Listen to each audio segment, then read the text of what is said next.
2012 as printed be adopted. Thank you. All those in favor? Opposed? Motion is carried.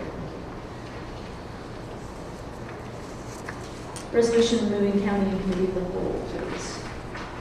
Moved by myself and seconded by Councillor Wright that City Council now go into committee of the whole to consider public meetings, deputations, public question period, matters arising from correspondence, reports, matters tabled, motions for which notice was previously given, and other business. Thank you. All those in favor? Opposed?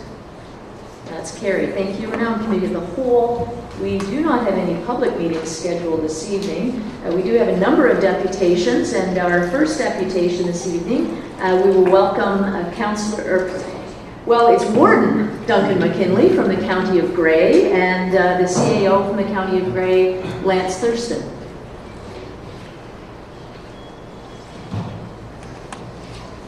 Welcome this evening, gentlemen. Thank you, Madam Mayor and Council, and thank you so much for your invitation to join you, although I would have come anyways. First thing I'm going to do is I got a letter from your council with a question in it, and it was something to the effect, what's the county doing about amalgamating with Bruce County? And so the answer to that right off the bat is you're probably aware through your county representatives that the County of Grey County Council has commissioned a task force to research governance in Grey County. And so one of the big items of work in that is work on a model on how we, Grey County and 9 municipalities, may or may not collaborate on matters of benefit to our mutual ratepayers. Another one is some relatively smaller items such as term of warden, election of warden, composition of county council, method of county council election. And the final one is a working paper that would outline alternative forms of governance that might be considered. And so at that point, of course, there'll be consultation with our member municipalities and with the public throughout this process.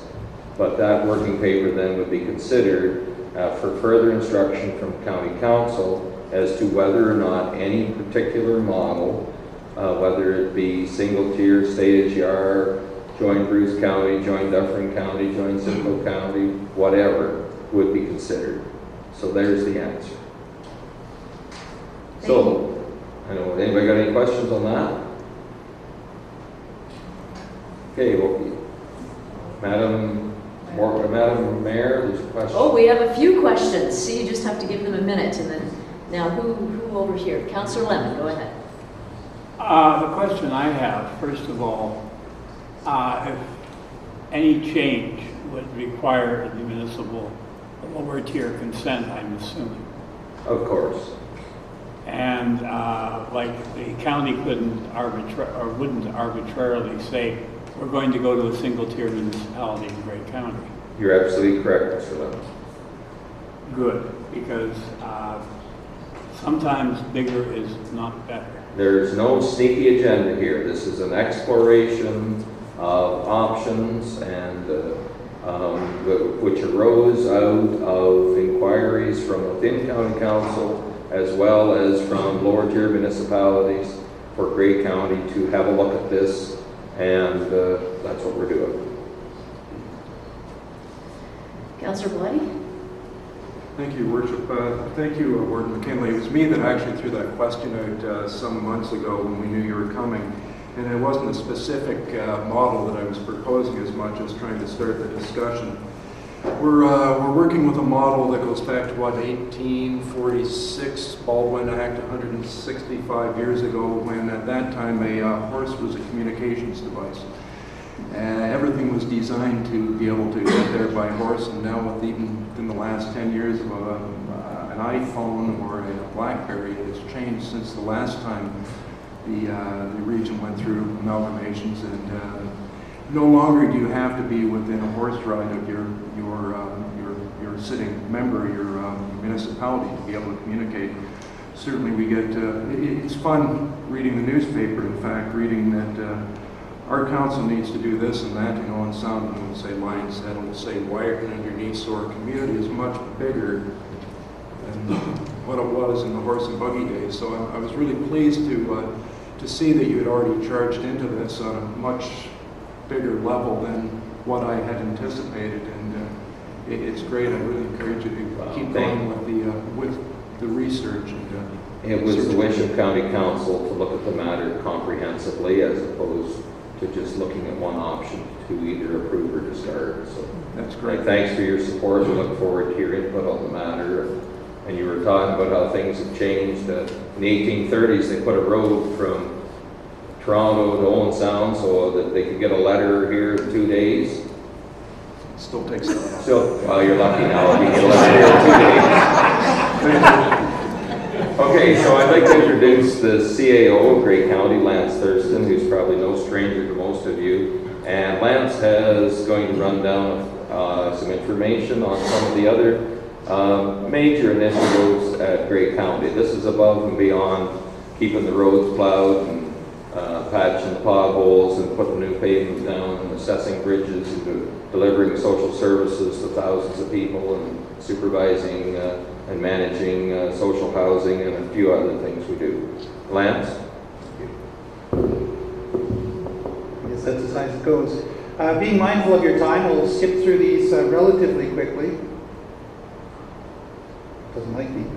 One of the really interesting things that we're now pursuing, and the city has done this already, and so we're following your great leadership on this, is a branding exercise, looking at the whole issue of branding and how we position the county to the outside world and to ourselves. And we have hired consultants. They are beginning their initial work. There will be a lot of community engagement and engagement of our community partners.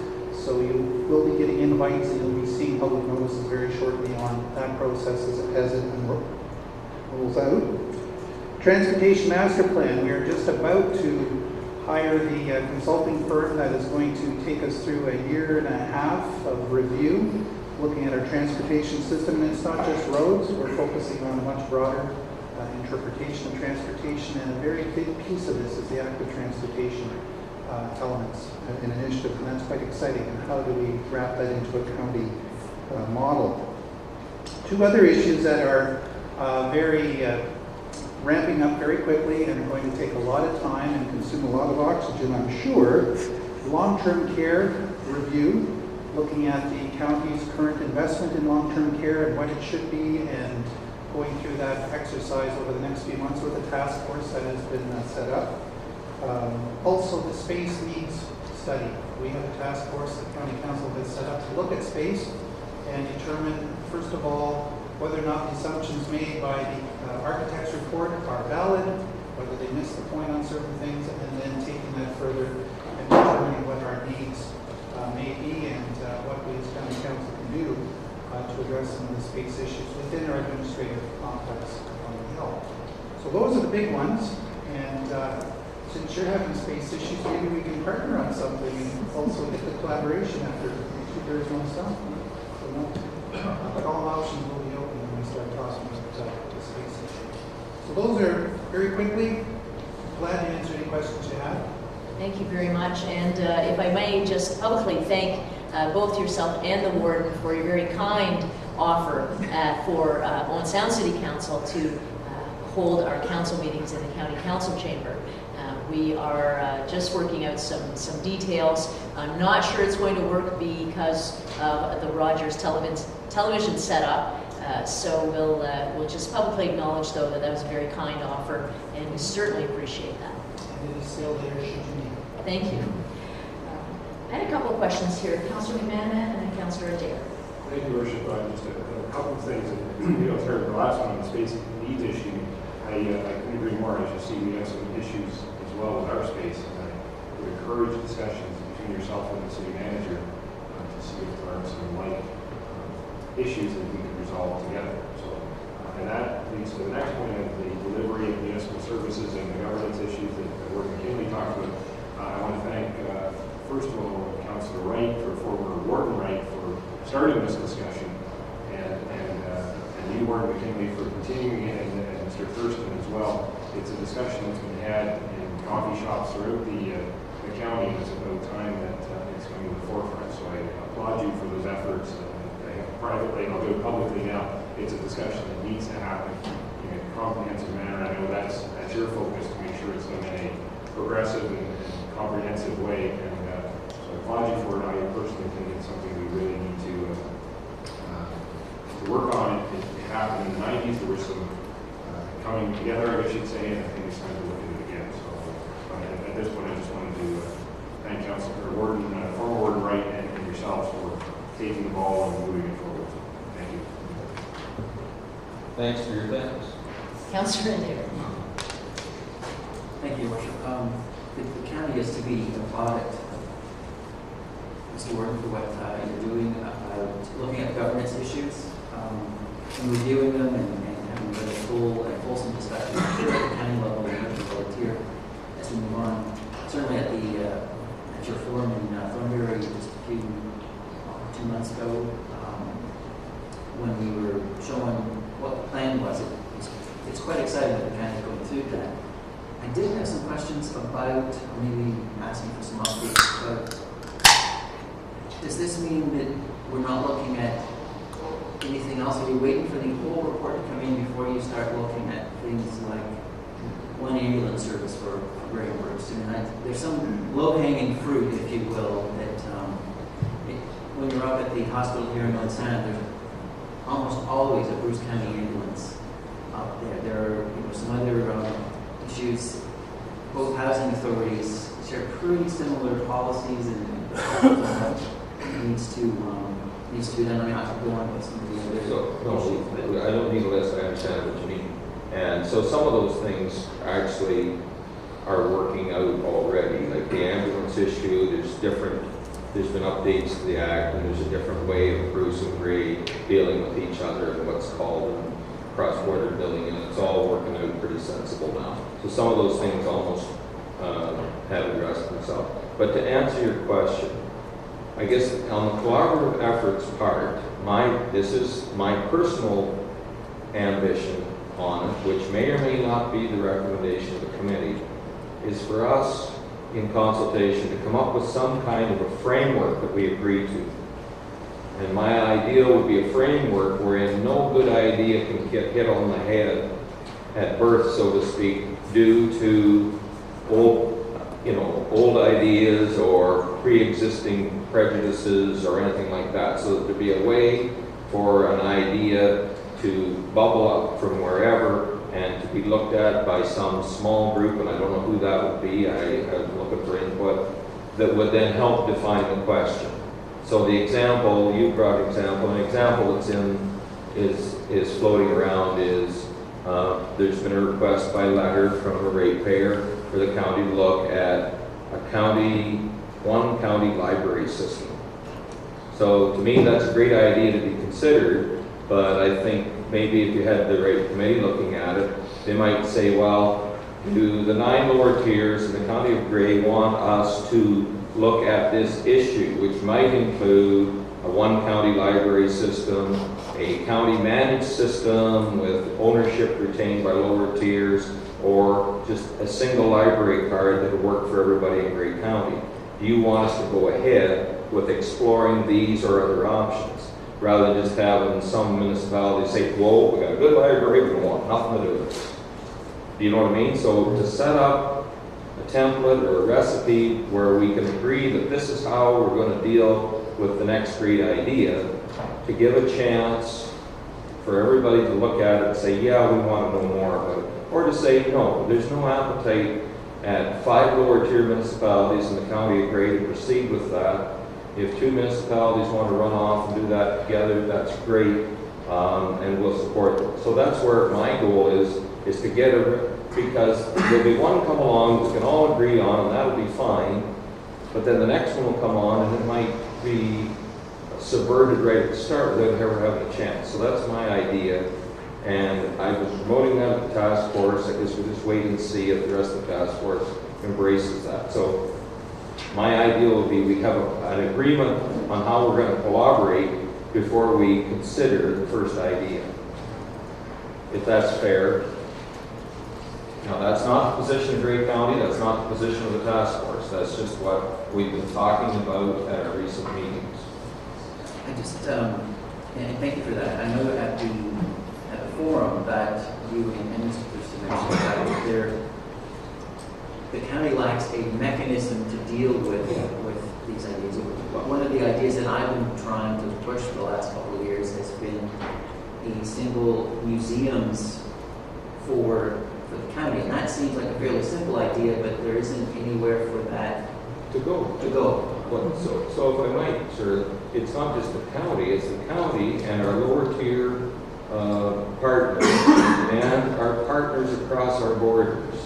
So if we happen to have this, work out a nice recipe to make this work, and we agree, all 10 of us agree that this is partners, not the Imperial County shoving this down everybody's throat, but the 10 of us as partners agree on it, what would be wrong with talking to Bruce, talking to Wellington and Dufferin and Simcoe? Do you want to enter into this agreement with us too?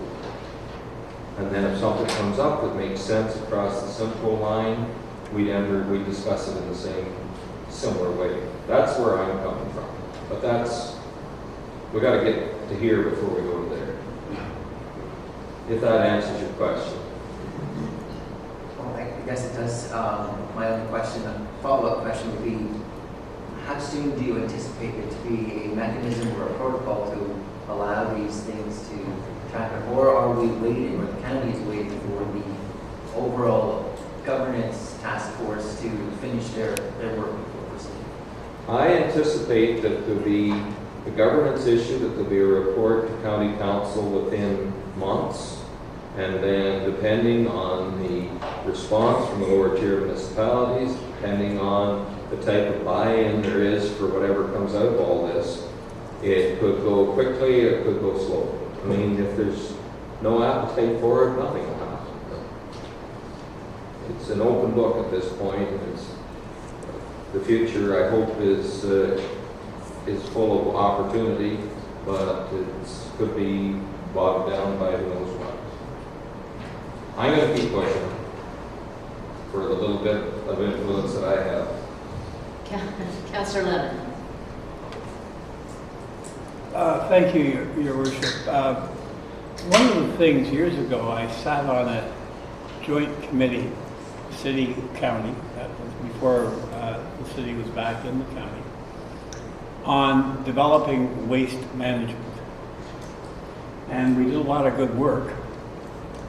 Unfortunately, in the end, the recommendation was to continue with the existing landfill, and that fell fairly flat in its face. But I really feel that disposal of waste, not the pickup of the waste, but disposal, should be looked at on a regional basis, because then some of this new technology might be doable if you had all of Grey County and part of Bruce County, or all of Bruce County, or whatever. I really feel that that is an area that really needs to be with the county. I think the collection stays local. That makes sense. But the disposal is a regional function. Because quite frankly, garbage goes across borders within our municipality. I know that people not necessarily part of our catchment area use our recycling facility. I'm quite positive of that because I've seen it. And I really think that we should be looking at that on a regional basis, because there should be some efficiencies there. And That's more of a statement, I guess, Councillor Lemon, than a question. Well, my question, I'm getting to my question. That was my preamble. All right. The question is there any taste at the county for looking at this as a regional function rather than leaving it all to the lower tiers, who quite frankly are all slowly getting into more and more trouble? Well, respectfully, to respond through you, Madam Worship, to Mr. Lemon, is my response, of course, to answer that question would be to give an answer to a different question, and that would be, has anything changed since that time because that report went on the shelf for a bunch of reasons and nothing happened except for everybody spent a bunch of money studying it.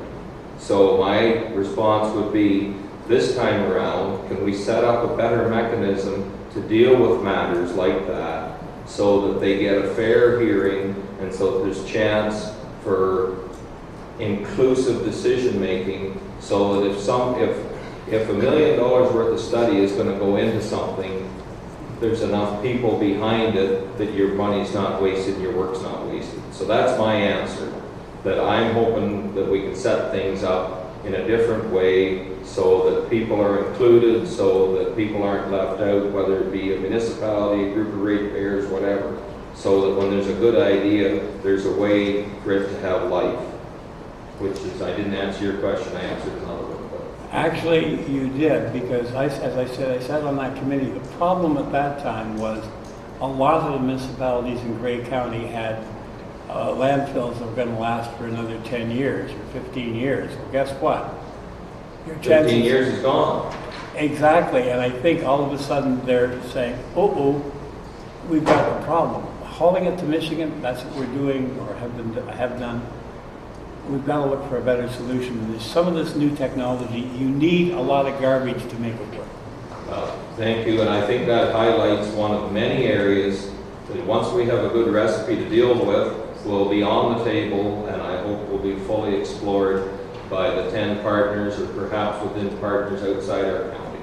But I'm not going to presuppose the process. Thank you very much. We have one more question for you, and that's Councillor Pert. Bring it on. Thank you. I'm so pleased to hear the presentation and the direction of the county.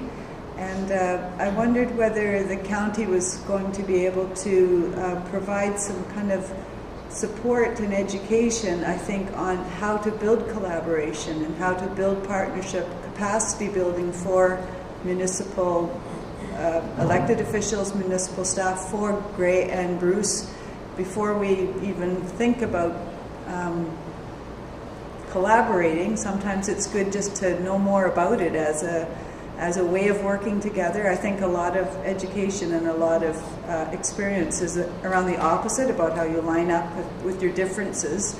And I think there's a real opportunity, and I would love to see the county move forward with that. And I know I come from the not-for-profit sector, where a lot of very successful collaborative work has been done, and there's been a lot of capacity building in those sectors that I think on the municipal level might be helpful. So thanks for that comment, and we're actually kind of part of the not-for-profit sector too. Yes. That's true. Sorry.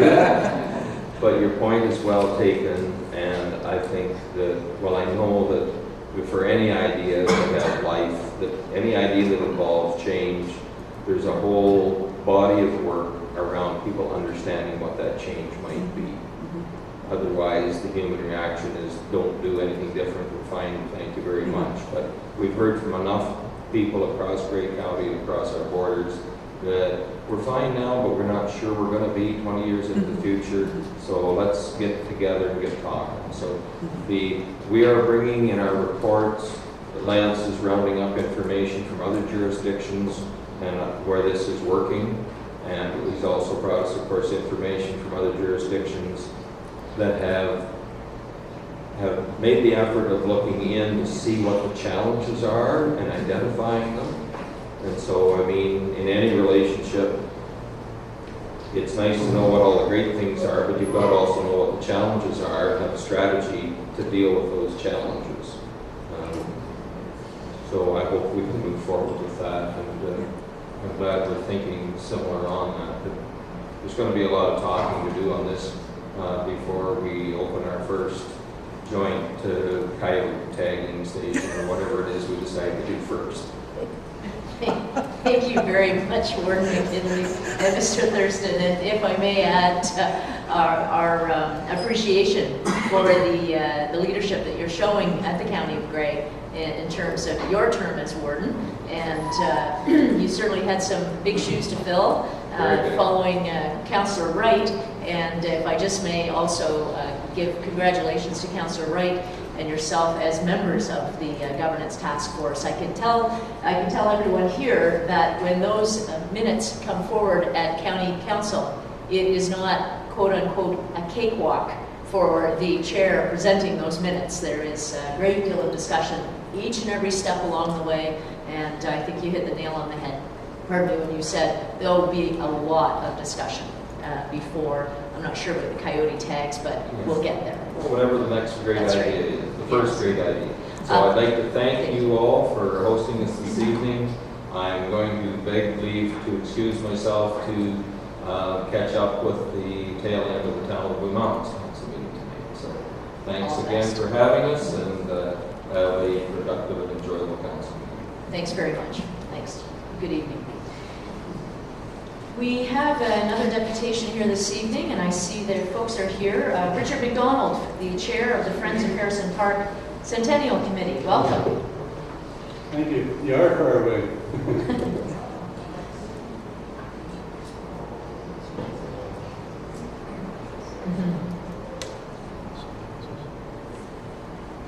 Good. Thank you, Your Worship, members of council, guests. I'm Richard McDonald, Chair of the Friends of Harrison Park Centennial Committee, and I have with me Committee Member Gary Murphy.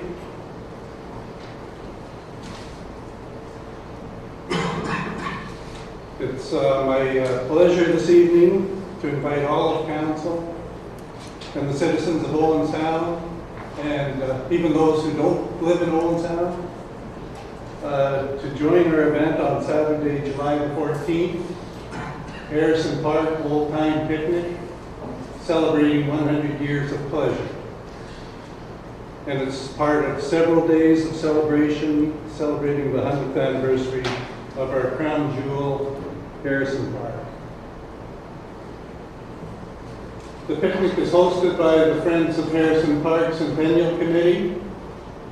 We're a volunteer public committee in partnership with the city. And we're supported by generous volunteer and sponsor donations.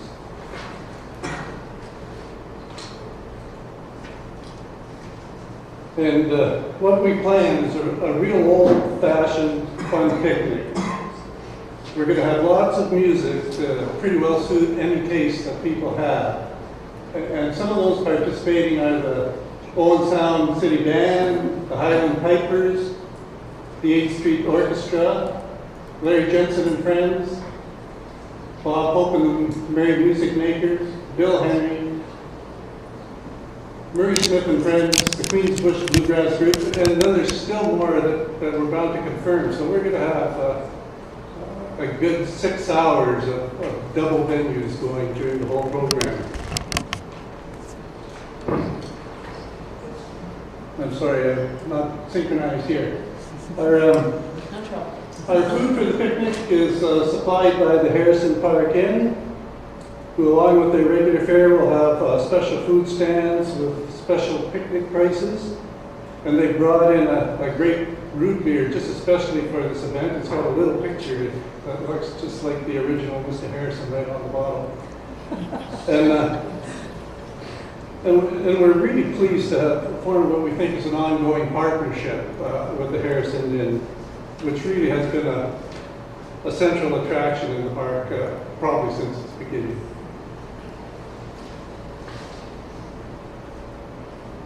We have lots of fun stuff for everybody. We're going to have a classic car show, hay wagon rides on the Mile Drive. The Grace Bruce Kennel Club is going to do some dog obedience demos. We're fortunate to have the Grey Goose Roller Derby League, and they're going to put on a demo. We're going to have lots of children's games, art, stories, international folk dancing, and I just wrote down here, I heard today, the attack mascot is going to be there, as well as Captain Owen, and maybe a few other characters I don't yet know about. And then there's even more. Historic displays, nature walks, storytelling circles and memory stories, photo displays and a photo contest. and free swim at 5 o'clock. And I know I've left some out because we're actually adding new venues every day, and we'll probably continue to do so right up to the picnic. As with all events, parking is an issue and is very limited at the park. We're asking people to bike or canoe or walk to the park. If people have to drive, we're asking please try to park at the downtown parking lots where shuttle buses will be available all day to take you to and from the park. Hand vans will also be operating for those who require them. And there's also a flotilla being organized where people can decorate their canoes and paddle as a group to the park. And on arrival, the flotilla will be met by a Highland pipe band, and we'll march right to the bandstand for some opening remarks. So we're just going to start off with a big bang.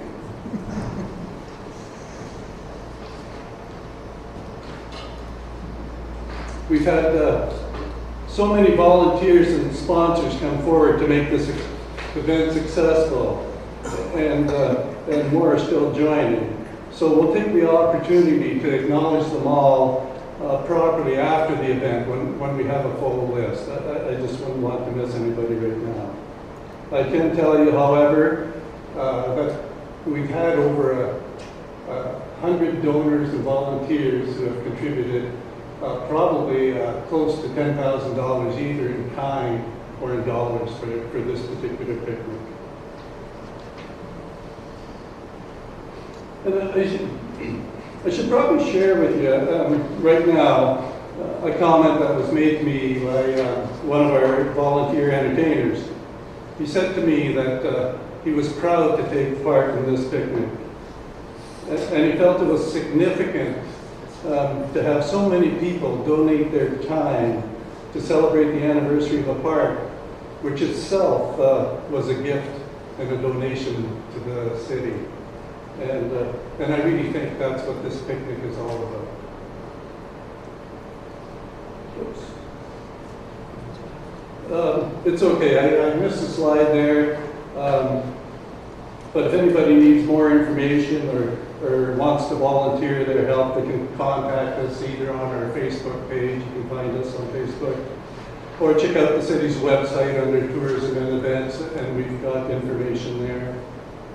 And like all events, we're relying heavily on volunteers to come forward and help us make it a big success.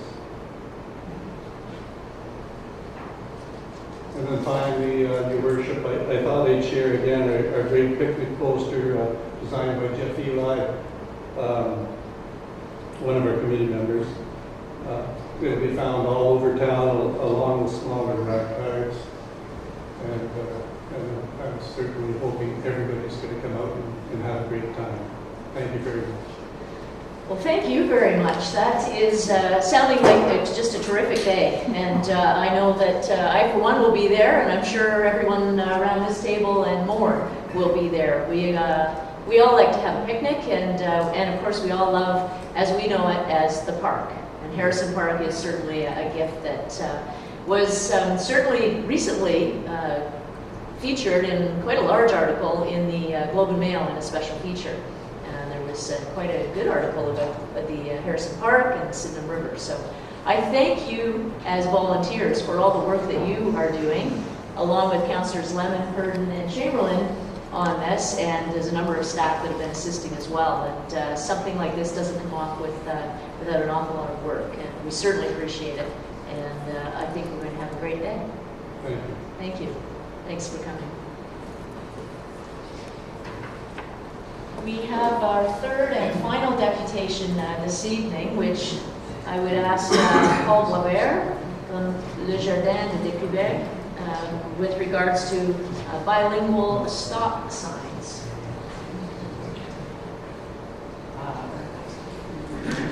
En anglais, s'il vous plaît. So, Your Worship and members of the council, I'm joined with my name is Paul Boisvert. I'm a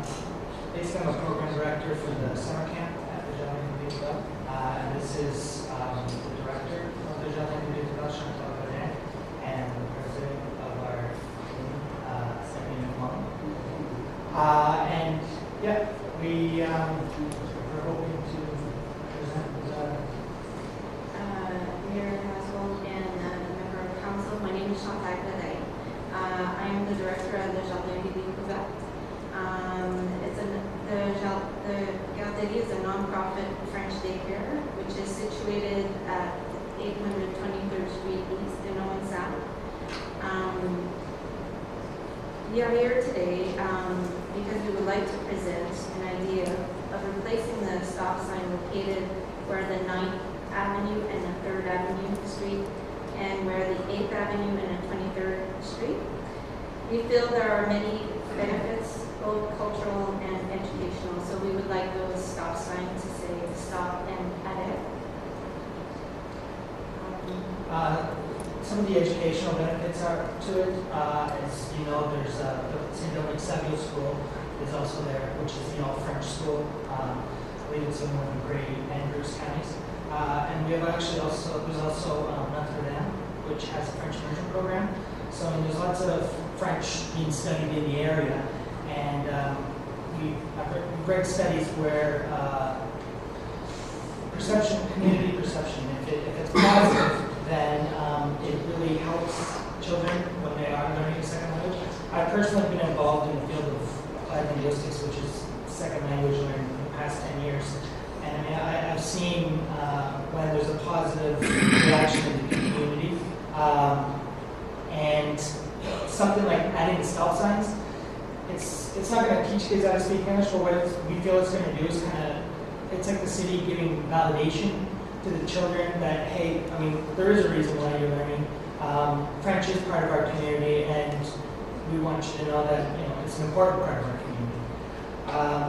I mean, geographically speaking, Gray County, out of 4 counties, Gray, Bruce, Kirk, and Huron, we have the largest francophone population. And since 2001, we've had over 100 French-speaking people have moved into this area, and there's continuously more and more, especially when you consider the Army base brings in many French people and many actually in our school. So it's also a way of saying to them, you're welcome and you're part of our community. Because we feel Owen Sound is a multicultural community. There are people growing up, my best friend's parents came from Burma. Too many people exist. We do have a huge multicultural, for the size of our city. We just think that something like this, it allows Owen Sound to become like a leader in culturally towards helping bring French and English together. Because it's kind of there's a quote from Trudeau where he mentions the difference between bilingual and duality. Bilingual is when basically people can talk to each other, whereas duality is when you have 2 separate people living in the same area, but you're not really living together. We feel that this is kind of having a stop sign. Again, is a step towards making bilingual as opposed to a duality. And also by putting 2 stop signs in these areas, it kind of makes this area what we kind of consider unofficial, like French Quarter. Nothing official, of course. Just like a little bit of fun. I mean, because we do have a school there. We have a summer French camp. This summer we're hoping to have a French carnival, which we don't want to just involve the children from the camp and the parents from the camp. We'd like everybody, because again, we want to be really inclusive. And we feel that's something that we, as the French community, need to do. We need to reach out and make it everything accessible to everybody, not just for us. We want, again, inclusiveness. And so with the signs and official quarters in our carnival, perhaps we could even go so far as to go out the street and have songs and dancing and French food and games and all that kind of fun. Little joie de vivre. French people, like anybody knows their history.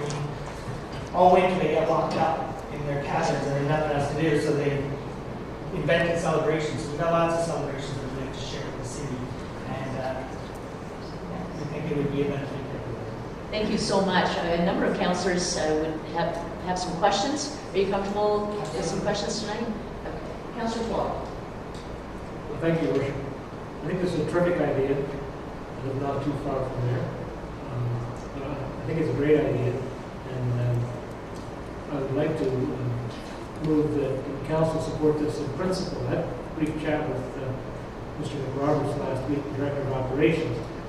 We just want to, he suggested that we just make sure that there are no technical issues or bylaw issues that need to be resolved. That can happen, I think, fairly quickly. So I would like to move that the council support this in principle and that it be referred to the Operations Committee. I think when I talked to Mr. McRoberts, it's probably another reason why this couldn't be in place for September. If there are no bureaucratic snags, I think what we need to do is find out whether our bylaws in fact need to be changed. So, I mean, I think it's a terrific idea, and I really appreciate moving it forward. Thank you. Councillor Adair. That's most of what I was going to say.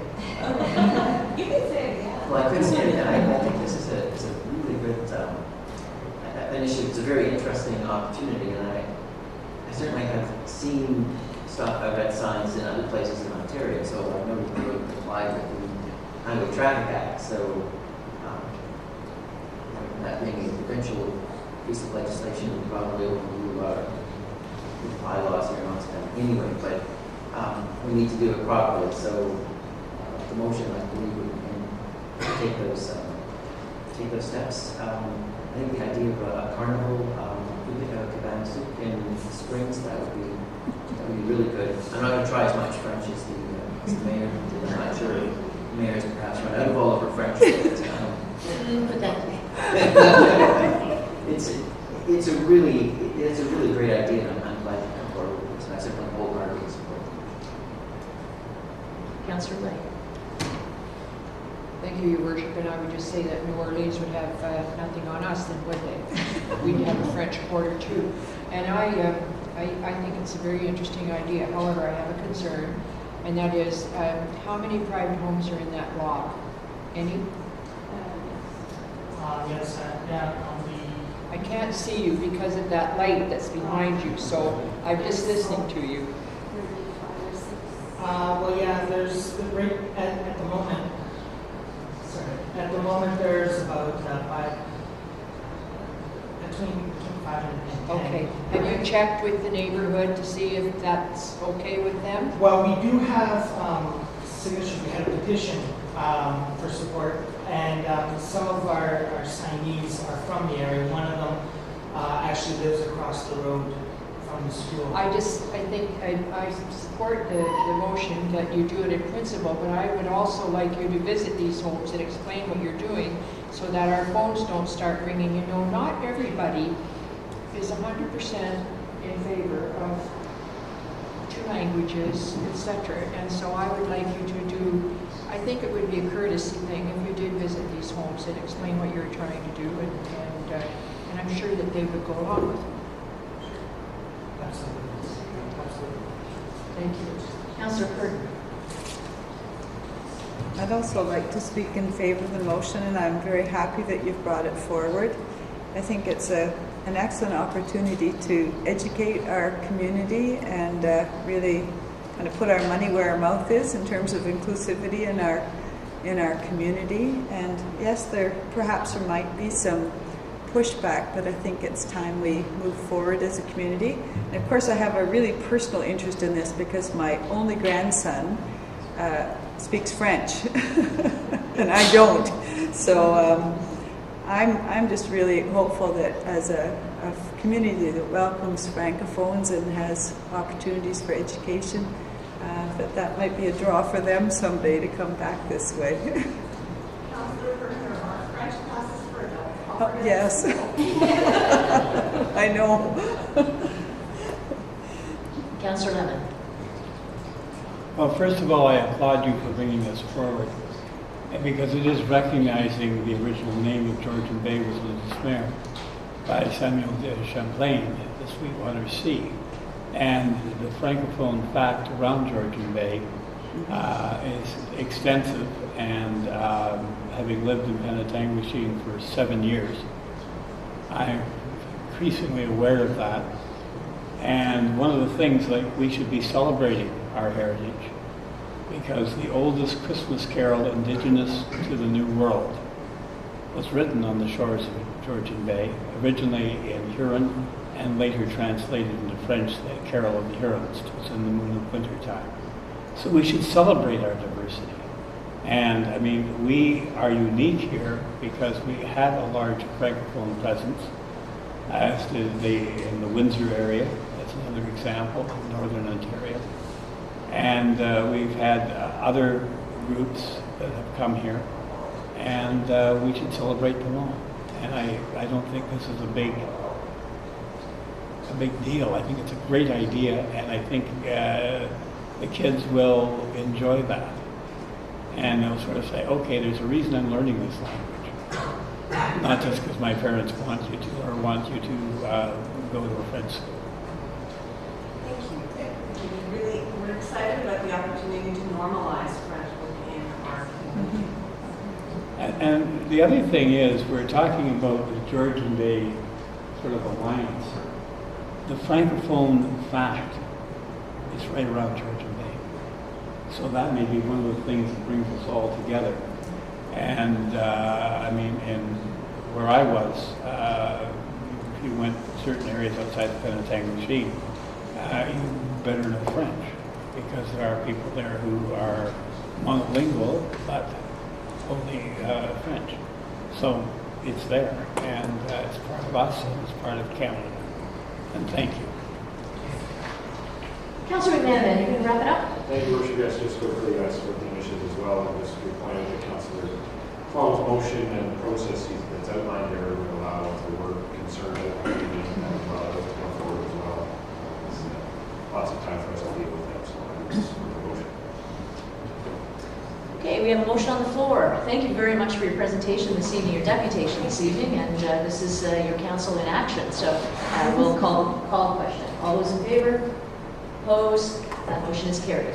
Congratulations. Thank you. We are at the point in our meeting where we have a public question period.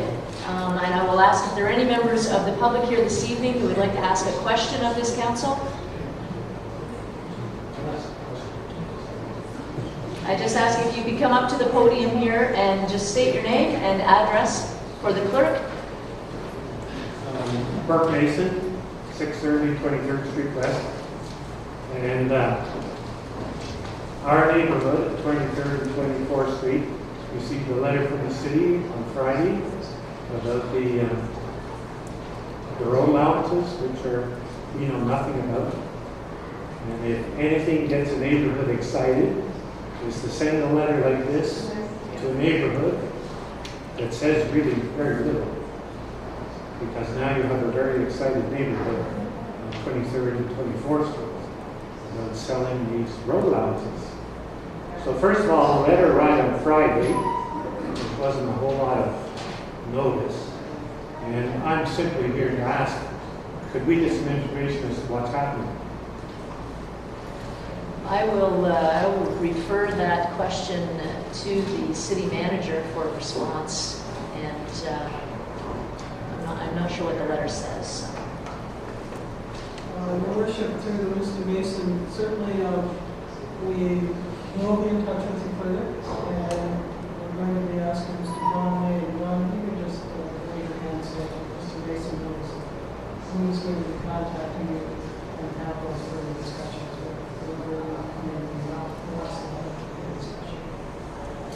We're not making any decisions tonight. We're simply moving the process forward. No sales happen, so discussion. So maybe communication should have taken place before the letter? If I may. Yeah. Okay, thank you. Okay, thank you. Any other questions? Any other members of the public have a question for tonight? Okay, we'll move along. We have correspondence. We have a letter from the Owen Sound Downtown Improvement Area Board of Management, which requires direction of this council.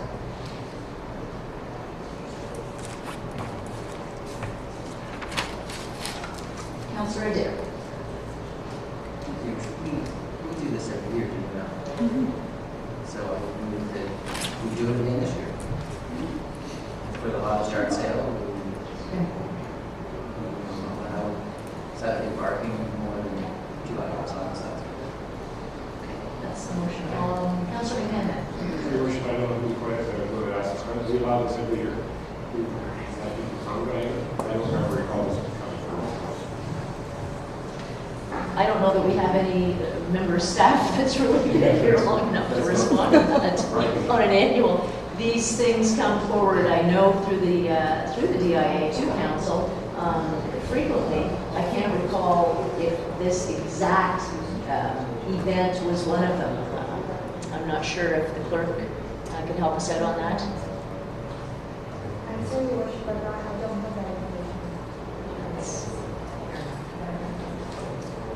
City Manager.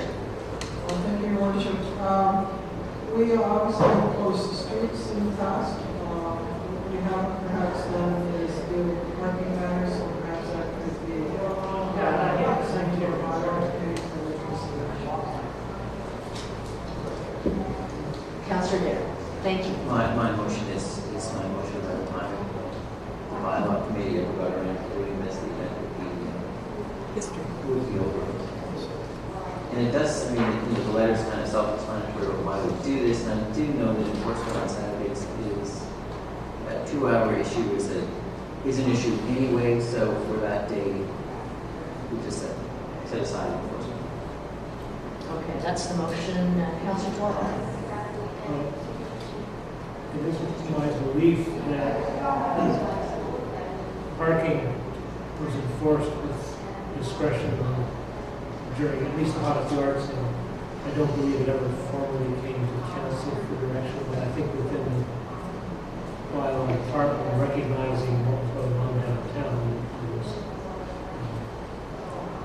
certainly parking fire hydrants, handicap parking, that sort of thing was still going to be enforced. Park where you're not supposed to. But I do believe it was handled with discretion of the staff and so on. But perhaps formally the council is very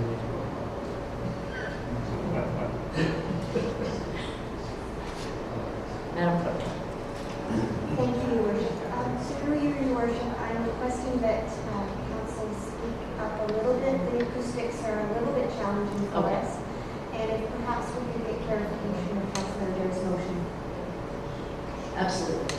Councillor Dare. My motion is to basically honor the request from the DIA in regards to the 2-hour parking on Saturdays on the side streets and not be strictly enforced. And not be enforced. That's okay? We're clear? Okay.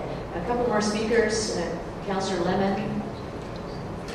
Well, I think the thing to remember here is the parking lot 5, I think it's the number, will be under construction during these events. And so it's going to make parking a little bit more difficult.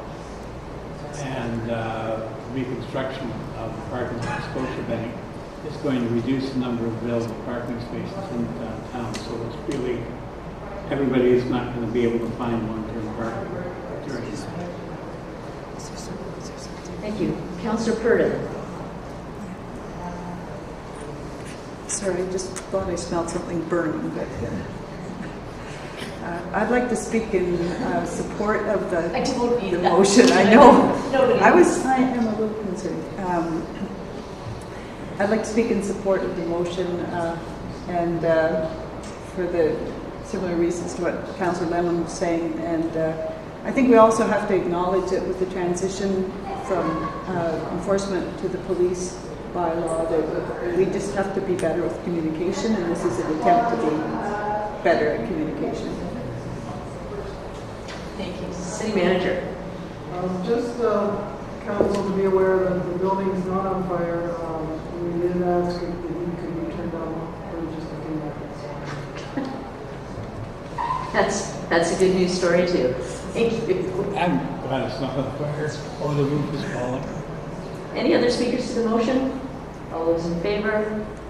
Those opposed, that motion is carried. Thank you. We have another piece of correspondence from a local resident with regards to a tree bylaw. Councillor Adair. Now, this is something that can be referred to the bylaw committee for further review. We are working ever so slowly our way through the various city bylaws. If this could be sent as correspondence, my motion would be that this be sent to the bylaw committee. Okay, clerk's got that? Okay, any discussion? Councillor McMahon. Thank you, Ursula. Just if it could be, because reading the letter, I don't quite understand. it. So I'm wondering if I don't know if it'd be the parks manager or someone could write a report on this to the bylaw committee. Because what will happen is it'll come to the bylaw committee, and then none of us will understand it, so we'll refer it for another month to the. So I'm wondering, a friendly amendment, if we could ask for a report from the parks manager to accompany this to the bylaw committee. If it is in fact the parks manager that should be responding. We could just hold off on that. City manager, looks like she has a comment or two. Thank you, Your Worship. Just council be aware that this is regarding private property. This is not regarding the public lands. Currently, this would be dealt with as a civil matter between two private lands. Currently, this would be dealt with as a civil matter between two private property owners. So you are talking about significant resources and a significant change in policy of the city to deal with this as requested by Owen.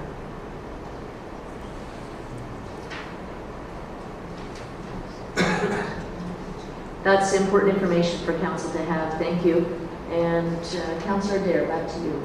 Well, I didn't take from the letter that there was an ongoing dispute between this person and the neighbor, although I would add that almost all of our bylaws are, because there are issues between the neighbor who doesn't get along with our other neighbor. If everyone got along, we would have almost no bylaws left to enforce or to enact or to amend. I am happy with just this coming to the committee and the committee deciding what to do with it. If staff thought that there was some information that they'd like to send along, that would be good. We wouldn't probably be acting on this at our next bylaw committee meeting. Anyway. Okay, to the motion. Any further discussion? All those in favor? Opposed? The motion is carried. Thank you. We are at reports of committees and city staff. We have a fairly large consent agenda list. What's council's wish?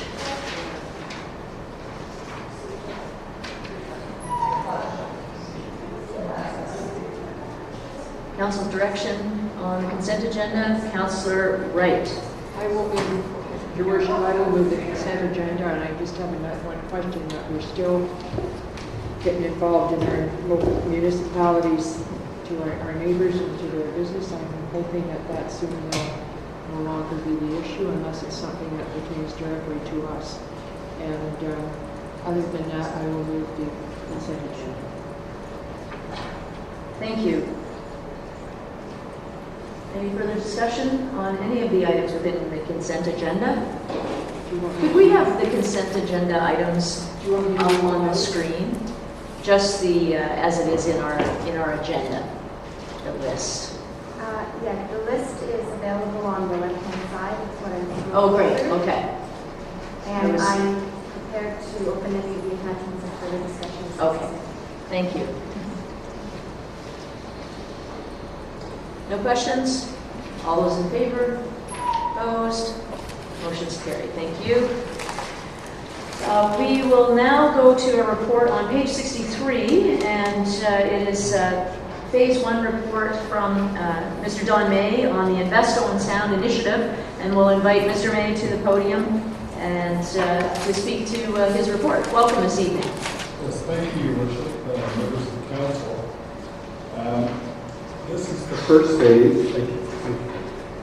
This is the first phase report that we brought forward with the 7 properties.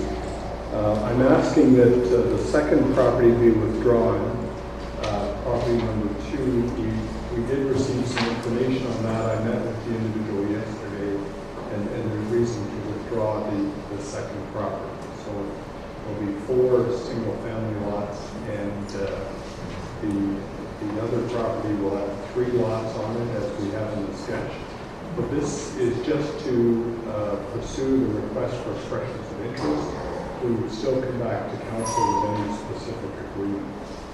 I have met with a couple of owners as a result of the circulation yesterday, and today I've made arrangements to meet with other residents, Mr. Mason and the other residents. Thank you. If I may, could you maybe just explain the request for expressions of interest to council, to the members present this evening, how that process doesn't affect any decision immediately. So tonight we're not making decisions to sell a particular piece of property, and I'll let you take it from there. Yes, Your Worship. Thank you.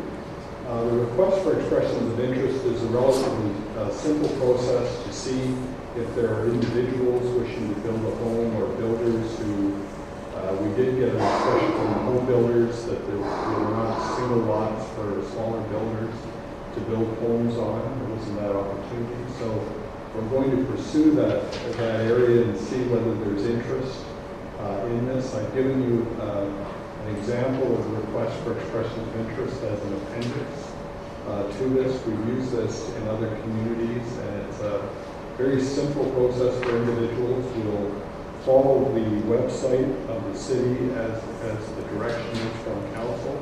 We would also notify home builders and use the local paper to see what interest is there. And taking into consideration what the residents, there could be drainage issues or other issues together, then bring that forward to council with the recommendation. And this represents, these 7 properties would represent about $1.4 million in assessment, and we believe that these are reasonable situations for council, and that those funds could be used for strategic reasons as well as the economic benefit. So these properties, if developed, if sold and if developed, would represent an increase in the city's assessment of $1.4 million. That's correct. Thank you. Councillor Chamberlain, I have a few questions for you. Well, actually, mine is confident you are doing this, which is what we wanted to have happen. My understanding from the strategic plan is we really want some infill. We want more people moving to Owen Sound, I love it, and come here. And there hasn't been a lot of lots available. And if we're holding on to property that can be developed for different kinds of housing, that's really a good thing. So I think maybe the process needs to be really communicated well, so that people do understand this is a good news story for all of us in town. And just what the mayor said about it creating some new taxes, that would be very nice for us as well. So I'd like to go forward with the expression of interest idea and having the community understand what we're trying to do. So, Councillor Chamberlain, so are you moving the motion on page 63 with the item number 2 on page 64 removed? Yes, if we're ready to do that, I'll be glad to do that. That's correct. Thank you. Councillor McLellan. Thank you, Your Worship, and I support the recommendation. Question, the recommendation talks about the sale proceeding in accordance with the bylaw, disposing of land. The report talks about just a simple sale agreement, and I'm a little concerned, especially as we just saw tonight, just one letter went out, we already had one concern raised in council. With this process, we'll want to make sure that we are following our own rules every step of the way. There will be, obviously, with infill lots, there will be concern with residents in that area, and that's not to say we shouldn't do it. I guess what I'm saying is we need to communicate it well, and we also need to follow whatever our layout guidelines are for disposing of land. And so while I support the recommendation, I concerned in the report, it talks about, in my mind, it simplifies it a bit, but I'm not sure it's that simple. We have appraisals and there's things like that. I'm just not sure how, well, maybe you'd like to answer that. Yes, through you, Your Worship. We will, when we come forward, have an analysis of the city's bylaw and make sure that we're in compliance with the city's bylaw. The bylaw didn't contemplate the request for expressions of interest, and so when we do come forward with a recommendation, there'll also be a piece to the any bylaw issues. We'll bring that forward. That's all I'm concerned with, because obviously there will be concerns in the name. Thank you. Thank you. Councillor Wright. Thank you, Your Worship. I'm assuming, and perhaps, and this question was through you to Ms. Coulter, that any purchase of the lot, anybody that wants to build will have to follow that neighborhood. They have to build something that fit into the neighborhood. Is that? Through you, Your Worship, we would have to have them build something that was compliant with the city's zoning bylaw unless there was a reuse sought in that respect. So that doesn't necessarily get to character. That would be something that council could, if you were wanting just a single-family home or a two-story single-family home, that's something that you could address through the purchase incentive. Thank you. Thank you. Councillor Waddy. Thank you, Your Worship. Thank you, Mr. May, for the report. I was going to ask a similar question to Councillor Manaman. I just want to clarify that number 2 that you're pulling, it is the one that has the access agreement? Yes, yes. Okay. And we received the Chillon's information on Friday, and I was able to meet with them and see the situation, and it wasn't large enough to create a parcel. Excellent. Thank you. I'll be supporting the motion. Councillor Lemon. Well, I'm assuming the zoning bylaws apply, but if we start putting more restrictions on the sale of this land, aren't we going to adversely affect the price in all probability?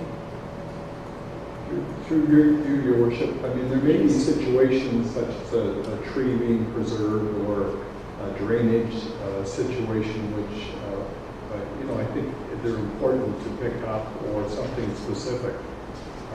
And I believe that would be reasonable. It wouldn't affect the value in a significant way, because those are things that should be dealt with. So we're looking at drainage and other aspects. But we went through this with the former OSCVI site, where at one point we required a lot of two-story buildings, or a number of two-story buildings. The builder found there was not a market for them. And so I just get a little nervous when we start getting into the private sector too much. Councillor Lemon, if I may, the request for expressions of interest is such a preliminary step in this process that I think you're maybe jumping ahead a bit far, but your points are well taken.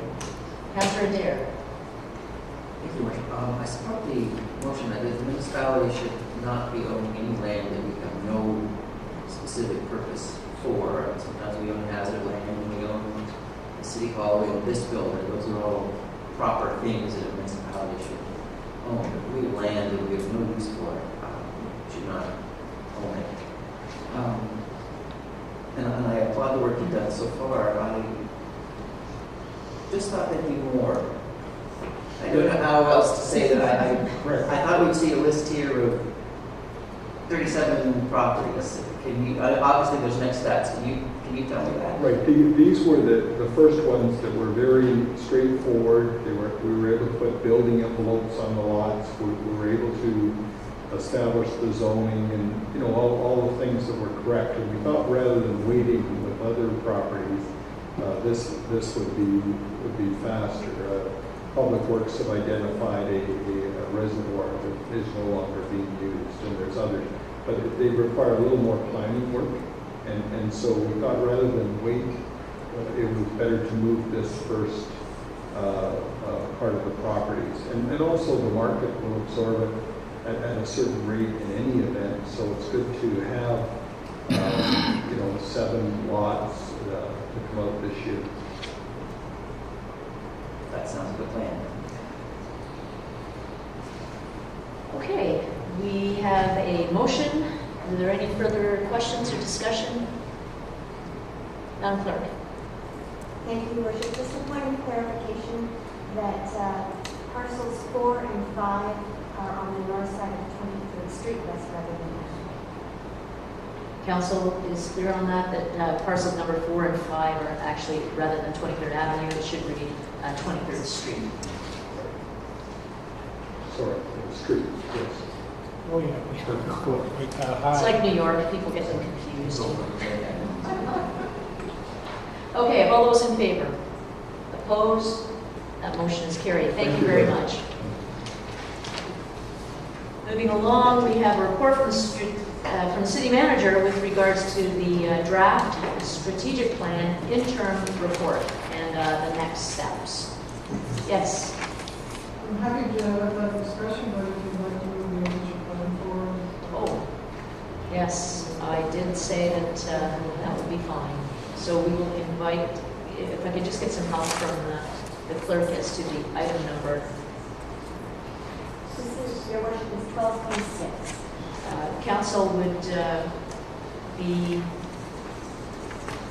amenable to the idea of moving forward item 12B, number 6. This is a report from Mr. Ashton of MHBC Planning with regards to the city's official plan 5-year review, and that begins on page 99.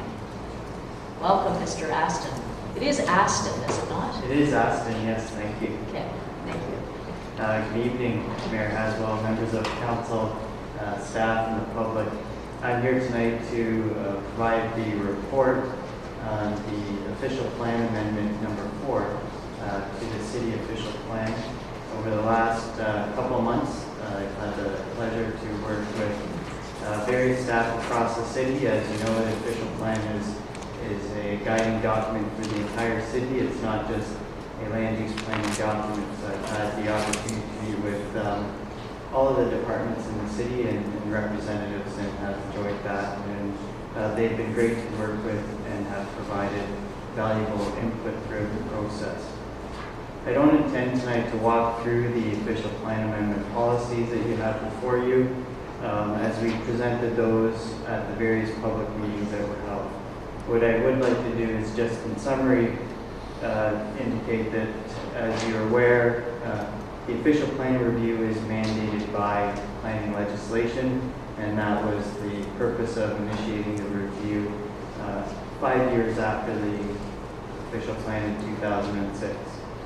We completed a background study and recommendations report, which was presented to council and formed the basis for the amendment in the various public consultation sessions. What we concluded is that the plan is functioning well and that no major amendments were required. We did make some modifications, and I just want to note a couple. One is the industrial transition policy, and we're looking at that as an opportunity to promote redevelopment of some of the older industrial areas where there is opportunity to transition them to other land uses. We also amended the secondary plan relating to Sydenham Heights, primarily the phasing, and that's based on the various class environmental assessments that have been previously completed by the city and outline the servicing strategies. So what we're looking at doing is amending the phasing to have 2 phases, both basically phased on the timing and implementation of the necessary sanitary infrastructure. So we want to make that phasing available to encourage development, to utilize the infrastructure that's put in the ground, and to optimize that so that the land is used efficiently. As you know, there were the public consultation sessions that were held in front of council. There was also other forums through social media and contacts and comment opportunities through the city's website. We did have a number of comments received through the public meetings, and attached to our report is a comment and response document which addresses the public comments and how we've considered them, and if changes were necessary, what changes were made, and if changes were not made, the rationale and direction as to why those might already be covered under the current official plan. We've also circulated to agencies and met with the county with regard to the amendment. The NEC has no concerns, and Grace Isle Conservation Authority has also confirmed they have no concerns. And we'll continue to work with the county. We have addressed their comments in this report, but as you know, they are the approval authority, so there'll be further dialogue and consultation should this council adopt the amendment, and then it's forwarded to the county for approval. So again, tonight, the recommendation is for approval in principle of OPA number 4, and to provide direction for the city clerk to prepare the bylaw should council wish to adopt the amendment at the meeting of June 25th, and also prepare the documentation that's required to forward this amendment to the county for approval.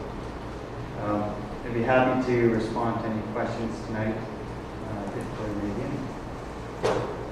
Thank you very much for your work on this and your presentation here this evening.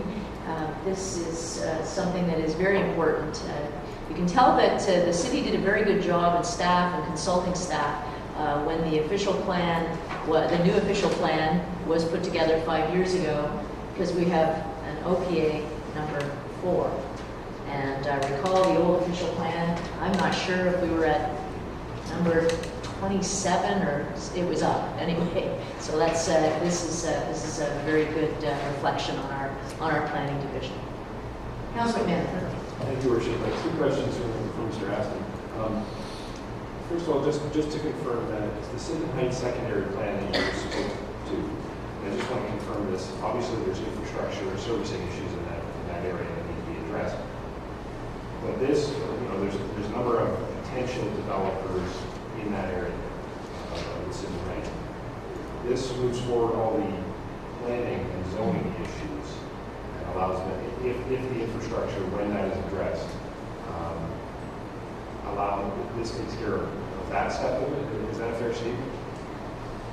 Through you, Mayor Haswell, what this official plan policy does is it provides a land use designation for some of the lands that didn't already have a designation, but could be serviced to the first part of the sanitary trunk sewer that would be constructed. What the amendment also does is it puts into place policy direction that wasn't there before for things like area-specific development charges, cost-sharing agreements, and other financial considerations to allow the city to work with the landowners, or the landowners to work amongst themselves to get front-ending or get that infrastructure in the ground to open up that land.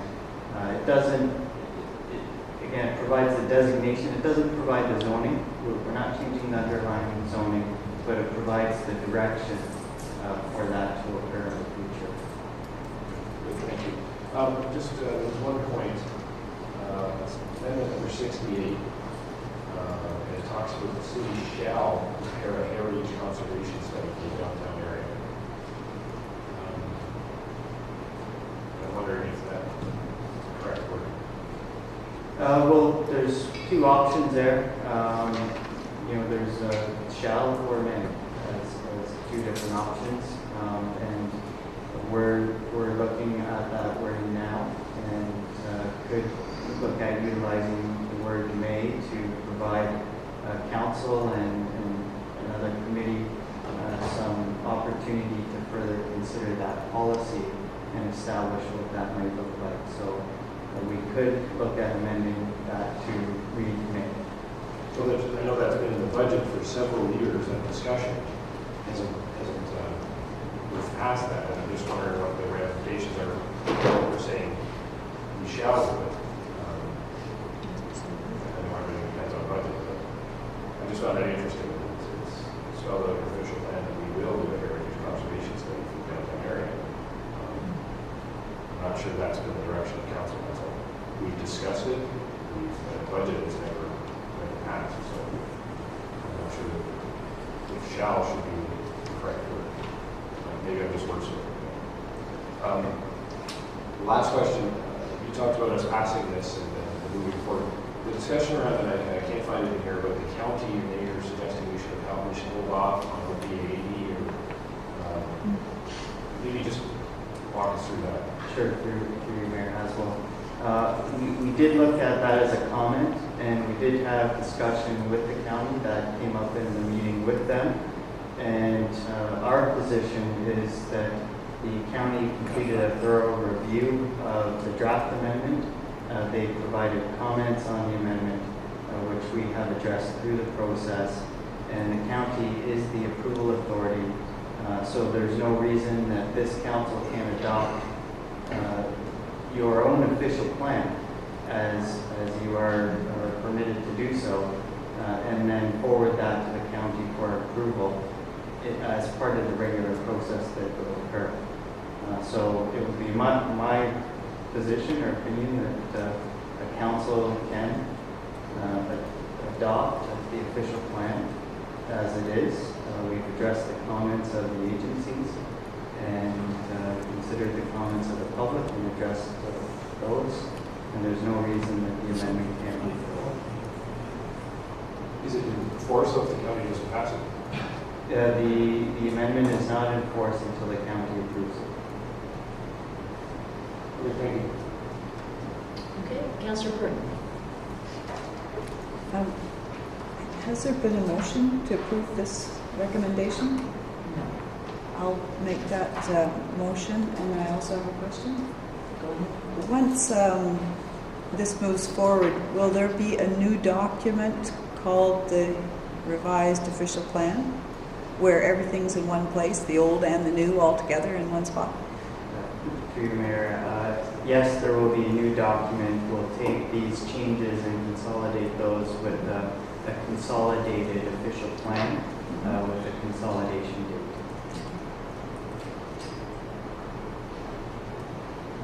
That's the Planning and Heritage Advisory Committee will have a chance to discuss any potential changes to the zoning bylaw as a result of this amendment. Okay. Any further questions or discussion? Councillor Body. Just one, thank you. So if we pass the recommendation as moved by Councillor Purdon, are we accepting that shall word is in there, or is it still up to staff to change it so we're passing the principle? How's that going to work? I can comment, and then perhaps Ms. Clerk can comment. I would suggest that there's still opportunity between now and when the bylaw and the final amendment is brought forward to the 25th, that wording change could be considered. There may be some other minor housekeeping type changes as we look at formatting and other grammatical things. So that was our intent of this process, to get it adopted in principle. And if there are any comments or issues, we could then come back to council. Thank you. Ms. Clerk. Your Worship, just further to that, if I could, I think staff would recommend to you that our preference would be that the wording may. If it shall and you don't proceed with the study for a year or two, it doesn't say that you shall do it within a certain timeline, but I hate for someone to come forward and say the council wasn't in compliance with your zoning bylaw. If, for example, next year budget, you're faced with a tough budget and you have a request for $50,000 for the heritage study. So the heritage study doesn't mean you necessarily designate a district. At the end of it, you may have design guidelines that you incorporate and use through the OP process. It may result in a district designation, but I would recommend to you that the version that comes back on the 20th would say may. Thank you. Councillor Fall. I'm glad Ms. Coulter said that, because the word shall is a very compelling word, and if it's the wish of council that we ease off on it a little bit, then I think council's council should give that direction to Nick to make sure that that happens. So, certainly I support making it will instead of, or may instead of shall, and hopefully we will accept that as a friendly amendment. That's fine. Okay. Any further discussion? Okay, all those in favor? Opposed? It's carried. Thank you very much. Safe travels. Thank you. Thank you. I'll just ask council if they would agree to bring forward item number 12. This is a report from the facilities booking coordinator. It's a license agreement for facility use with the Emancipation Festival for use of Harrison Park Picnic Shelter. 12. Report B. Yeah. And number 12, page 191. It's okay. There's a lot of reports here to wade through. I noticed that we have Emancipation Festival officials here in the audience, and I'm not sure that they want to stay for the entire meeting tonight, but there's a few items ahead that may take some time, so if I could ask council to pull that one forward and provide some direction. Page 191. Councillor Lennon. Well, the significance of the Emancipation Festival to Owen Sound certainly is well captured in the latest escarpment views, where there is a very large article and featuring the Black History Cairn and the Emancipation Day Festival. And I think we should do everything we can to support this. And that's why I believe that waiving the $2,000 security deposit, which I don't believe we've charged this before to them. This is something that's been going on for well over a set longer than time, and it's something we should support and encourage, and anything we can do to support it, I think, is a good move. So I would move the recommendation to council waiving the security deposit. Okay, we have a motion. Councillor McKinlay. So the motion is for recommendation or waiving the security deposit? My understanding is it was for the recommendation. Is that and included in that would be that council waives the security deposit. The way I'm reading the recommendation, it's part of the recommendation. Or could I ask then that that item be split, and the security deposit be split from the rest of the recommendation? to the mover? I never objected to splitting the motion if that's requested. So we're going to deal with this motion in two parts. We're going to deal with the first part down to tent permit, $200 and further. Will we order? Councillor, yes. Your Worship, perhaps the report's not clear. What is asked of council is direction regarding the three items: the facility rental charge, the hawkers and peddlers license, as well as the tent permit. So we're asking for your direction as to whether or not you'd like to waive those fees with the money coming out of the grants budget. Next, you'll see that we're recommending, as Councillor Lemon has moved, staff have recommended that the $2,000 security deposit be waived with wording in the agreement with the Emancipation group based on our positive experience with them, that would be waived. They would still, of course, be responsible should there be damage. That's certainly not anything we're anticipating. Staff are here to recommend that to you. Thank you. Madam Clerk. Thank you, Your Worship. And one further clarification, the three requests for direction can be dealt with as a group or individually as Dealing with it individually. To the mover of the motion, are we dealing with facility rental, hawkers and peddlers license, and tent permit as one?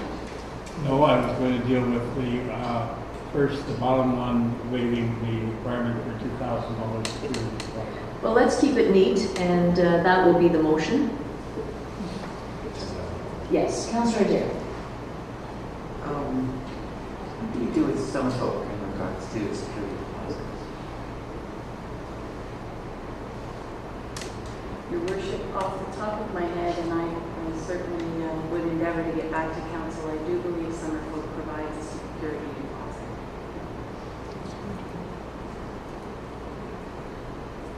And I would suspect that the big music fest and River Fest, etc., would also seek a security deposit. Through you, your worship, Big Music Fest for certain provides a security deposit. Rig Fest, the report's on the agenda tonight. I could quickly, the agreement's on the agenda tonight. I could quickly check that, but I believe there's a security deposit required. Councillor McLellan? Thank you, Worship. I can support the waiving the security deposit. I think this group's been there for 150 years, and that's something I can support. The other items I have difficulty with, this one I can support. Okay, so any more discussion on this one motion? Okay, all those in favor? Opposed? Motion is carried. Thank you. Councillor Lemon, subsequent motion.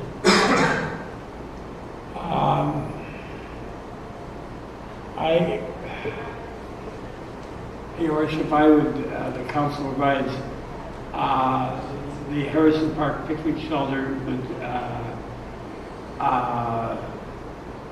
be free, as it always has been to them. How much do we charge Summerfolk for Kelso Beach for the whole weekend? Through you, your worship, I believe the fee for Summerfolk is in around $860.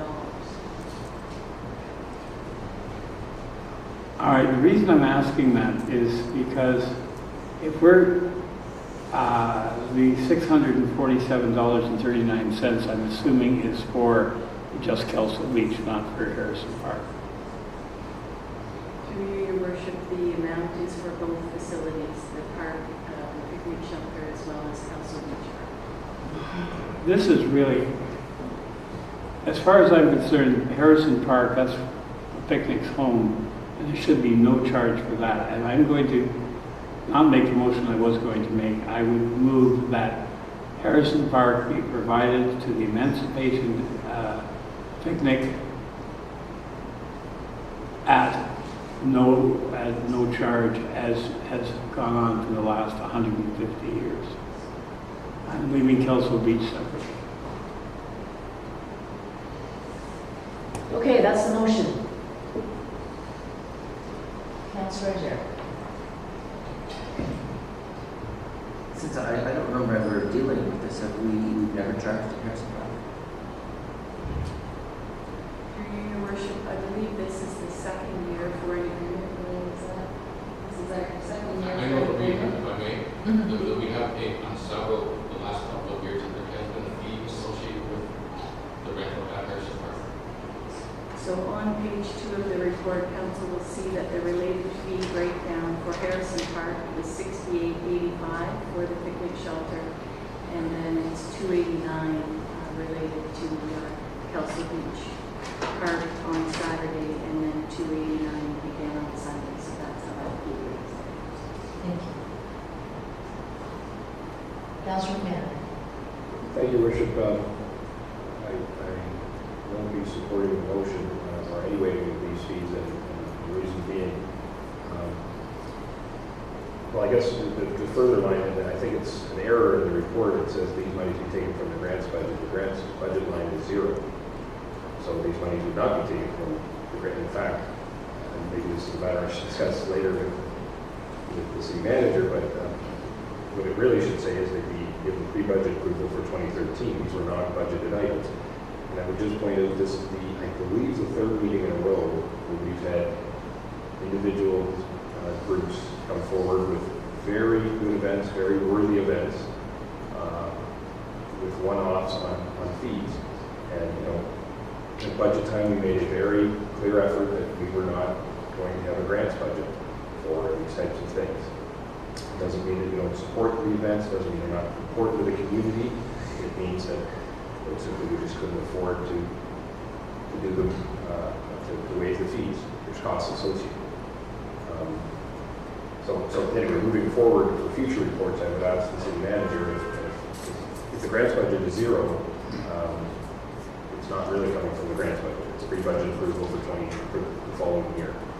So that's, I think it should say that. But either way, that's no reflection, any of the other two events as well. It's not a reflection on the event, and unfortunately, that's sometimes how it looks, but it is not.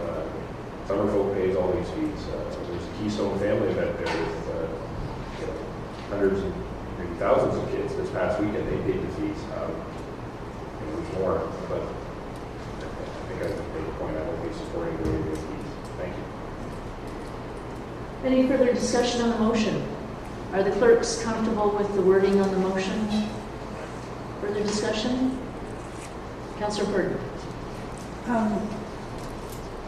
I'm just wondering whether all events are equal in terms of the way the city supports events, and that this is an event that has a long history, long before the city was renting out its properties, and an acknowledgement of that there are times to make exceptions to policies. And I know we've had this discussion about other worthy events that have come forward, but to me that this is not so much an event as a significant acknowledgement of a history in this community, and I think a statement as well about emancipation and about where we as a community stand on that. So I think it's bigger than just some fees, quite honestly. So, and I find it really a struggle. So I actually am in support of making an exception for the Emancipation picnic as a statement of our support of what that stands for our community. Councillor Wright. Thank you, Your Worship. I just had a question, and unfortunately, it sort of speaks to the motion, but it sort of doesn't, and that is there is a charge to admission to this event at Kelso Beach. It's $10 for adults, and 12 and under are free. And it's they're setting up Friday night, and it's from I guess Saturday and Sunday, and taking down on Monday. And in the meantime, it's going to be it's a summer weekend, and there is a line in this report that says the public will have access to the Good Cheer splash pad and pedestrian walkway so long as it is safe to do so and does not interfere with the event. That bothers me a little bit. Does that mean that it's sort of going to be off limits to the public to use Kelso Park? Kelso Beach Park? I'll just refer that to the Director of Community Services. Please. Thank you, Worship. Our goal would be to work with the event organizer when the agreement comes back and ensure that the event is happening outside of the area of the splash pad so that the walkway along the waterfront as well as the splash pad and playground remain open and accessible. Thank you very much. And I certainly appreciate the importance of this festival. But on the other hand, I do also realize that there's a great deal amount of work for our works department and emptying garbage cans, and et cetera, and they are charging a fee, so I will not be supporting the motion. Councillor Body. Thank you, Your Worship. The grants budget is always something interesting to me in that we haven't set at zero, but it isn't that we're taking money out of taxpayers' money out and spending it. What we're doing is not taking in revenue. And if the event didn't happen, it would be zero income. I wonder, or would hope that we could maybe look at this again. How long ago was it the previous council looked at setting it at zero? We do get good events that do come along that I wonder if there's a way of reviewing it, or maybe we should be reviewing it. It's similar budget deliberations, which are only a couple months away, I guess, for 2013, and review this policy. Right now, we don't have anything in that budget. We've got zero. We want to be consistent with everybody. We have to vote against the motion. Any further discussion? Councillor Chamberlain. Well, I think one of the things that we really haven't talked about is about the 150th anniversary of this, and that's sort of what happened to us around Harrison Park. It was a special year, and this is a special year for the Emancipation picnic. They wouldn't be going to Kelso Park if they hadn't sort of planned this a couple years ago that this was their big event, and they wanted to go to Kelso as well as Harrison Park. And it's been a bit of a tricky thing for them. They went for a large amount of money with the Ontario Council, and they didn't get it. And so they're trying to do the best they can. And it is a very special event. I like the way that Council Body just mentioned that it's not taking money out of taxpayers' money. In fact, it will be bringing money to Owen Sound as part of our tourism. It's happening this summer, and it's happened every summer, and it's always the same weekend, so it's something we can count on. I think we really have to make an exception for this, and I would like to suggest that we go for supporting this festival this year. Councillor Lemon, to your motion. If no one else wants to speak, I'll wind it up. It's very simple. The Emancipation Day Festival is part of what Owen Sound is. It's part of our heritage. We were the northern terminus of the Underground Railway, and this festival celebrates that. We welcomed escaped slaves into our community. And if you just look at what Escarpment Views had on it, the value of the advertising value of the article that's in this magazine would probably be $20,000 or $30,000 to buy that much space. And it's beautiful. Harrison Park looks gorgeous. I really feel, you can nickel and dime to the point you kill. The Emancipation Festival is really important and central. 1/3 at one time of our population was black, according to Canada Census figures. We should be celebrating that, folks. That's a wonderful part. We should be proud of it. We should be proud that the sheriff of this city gave for $1 or sold for $1 a piece of land up on 2nd Avenue just south of 8th Street in the original establishment of the black church within our community. A former mayor wrote about the slaves. I can't believe that we're having this. We're not losing money. We're not giving something away. We're helping support our heritage. And part of the reason I'm proud of that is because I believe in human rights. And that was the beginning of the human rights movement, was the whole slavery issue, and led to women getting the vote later. Matter of fact, in most cases, there were a lot of the same people involved. Anyway, that's what I want to say. I'm sorry if I sound a little emotional, but this bothers me because it's an important issue. I think every member of council recognizes that this is an important and great festival.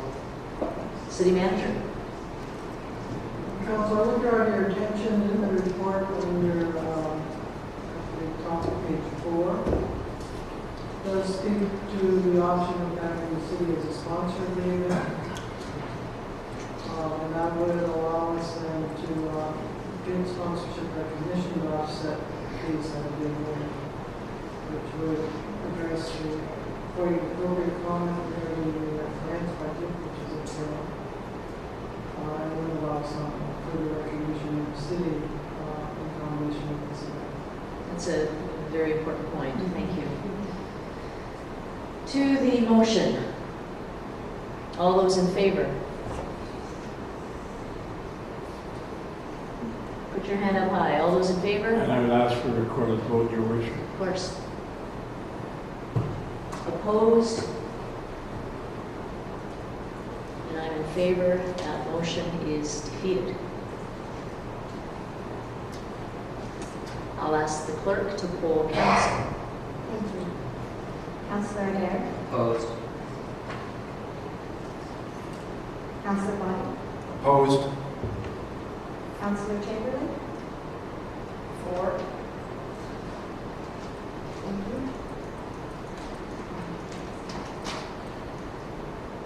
Councillor McLellan? Opposed. In favor?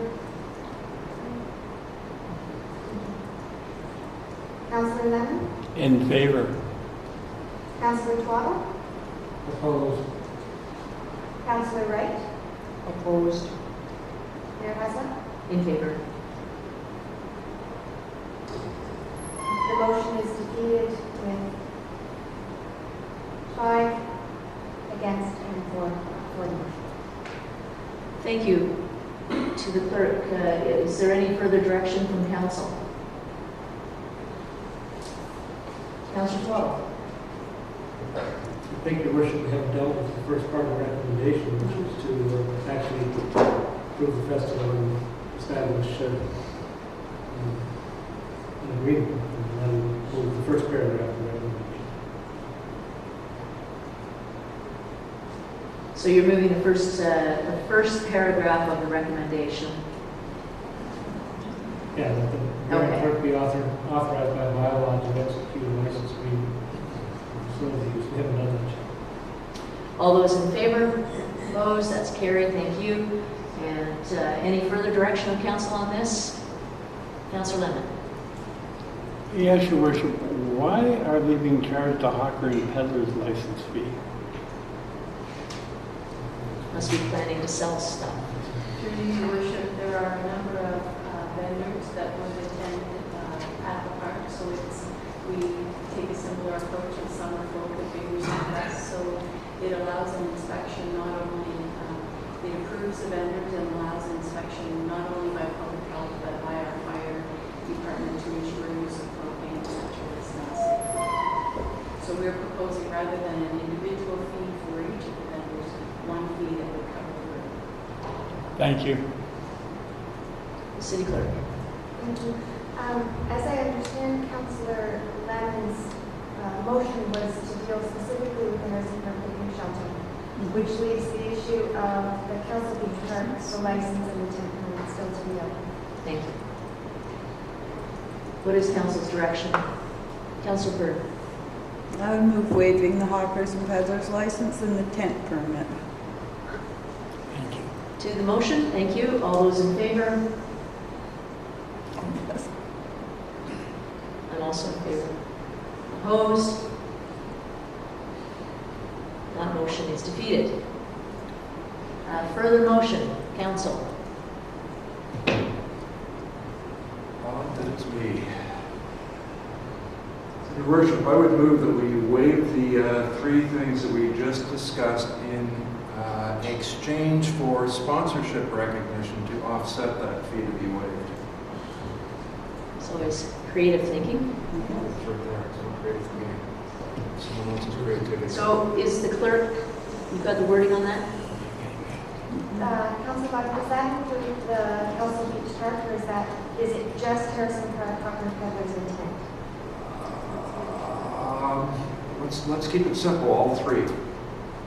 So Harrison Park Picnic Shelter, Kelso Beach Park, Hawkers and Peddlers, and tent permit. Thank you. Councillor Twaddle and Councillor Lemon. Well, I'm just wondering, same question, when we get sponsorship recognition or not, where's the budget? Where's the budget for sponsorship? City Manager. Thank you, Your Worship. Through Councillor Twaddle, I would come out of the economic Really have trouble hearing. They keep turning down the volume, and I really have trouble hearing. I'm sorry, that would come out of the economic development budget. Losing money there. I hope so. Councillor Lemon. I would like to thank Councillor Body for a very elegant solution to a perplexing problem, and I will definitely support it. To the organizers of the event, it's unfortunate this discussion is not by any means a reflection on the event itself. It's a reflection on a council frustrated with shrinking resources and increasing demands. And this oftentimes is frustrating for everyone in that it's the very, very tiny budget lines that council is able to wrestle with very quickly, and this happens to be one. So there is a motion on the floor. Councillor McMahon. Thank you, Worship. We just dealt with a group that's bringing a large ball tournament, and we charge them the fee. Some folks going to be here next meeting asking we waive all their fees. I support the motion. Thank you. Okay, let's get clarification. Oh, Councillor Adair. Just on the issue of sponsorship, we also struggled and gone around that, which is why we don't have a budget for that, because almost every group comes here and says you can buy a sponsorship in our magazine or whatever. We would spend tens of thousands of dollars a year of money we don't really have, and isn't really our money anyway, on sponsoring all kinds of really important things that happen in our community, things that bring all kinds of people into our community and spend all kinds of money. We as a council have said we're not putting money into that because we don't have the money to do that. This is still a budget issue. I don't see where the money is coming from for this. And as a budget issue, I'm not entirely sure we don't need 6 votes, but I'm going to press that issue.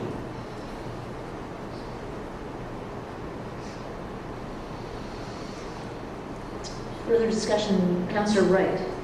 Thank you, Your Worship. I do recall a number of years ago where there was money in the budget, and I can't tell you how much because I wasn't involved in council at the time, so it's going back a ways. There was a sum of money, and I used to, in fact, I attended a council meeting when people would come in from various groups and organizations, and they would stand before council and present a case on why they should receive money from council.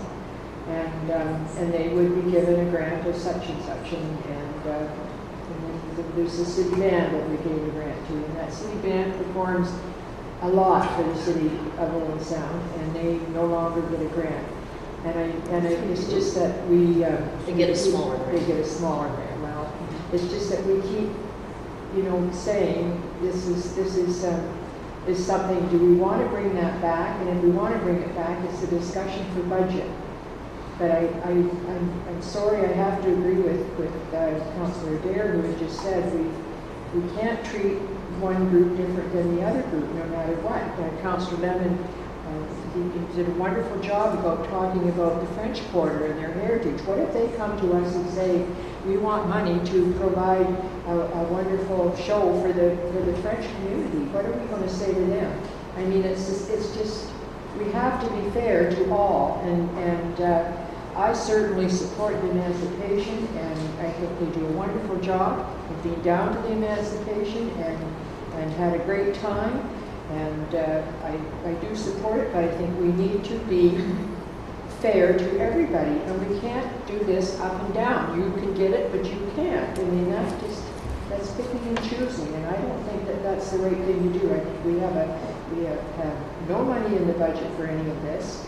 Therefore, we cannot give out any grants this year. If we want to give out money, or if we wanted to say that we will excuse you from paying for the rental or the services of the city because we'll take it out of this pocket, and we better make sure we've got money in that pocket to take it out of. So we're just beating around the bush here, and we're not being fair. Thank you. Okay, I've had a request to call the vote. All those in favor? Opposed?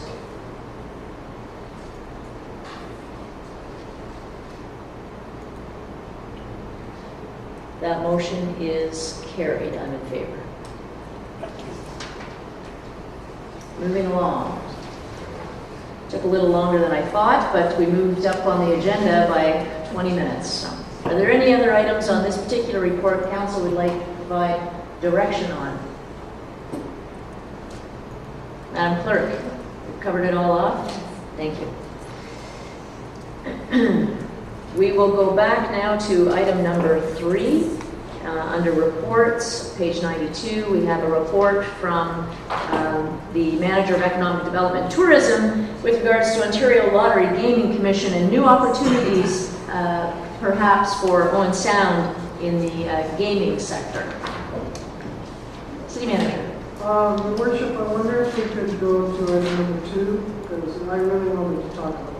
Oh, yes. I was very excited for the discussion, I have to say, around number 3. However, yes, if we will go in order. Number 2 it is. Thank you.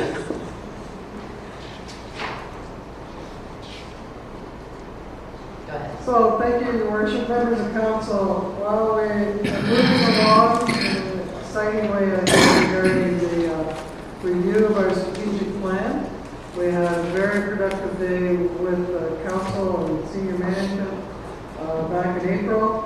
We took a document that had 57 initiatives with 10 themes and brought that down to 5 strategic areas of focus and 11 strategic initiatives. So what we're looking for tonight is simply council to allow us to initiate the public meeting or the public process of this, which would go out to social media and to a public open house to get our members of the city's comments on our strategic plan.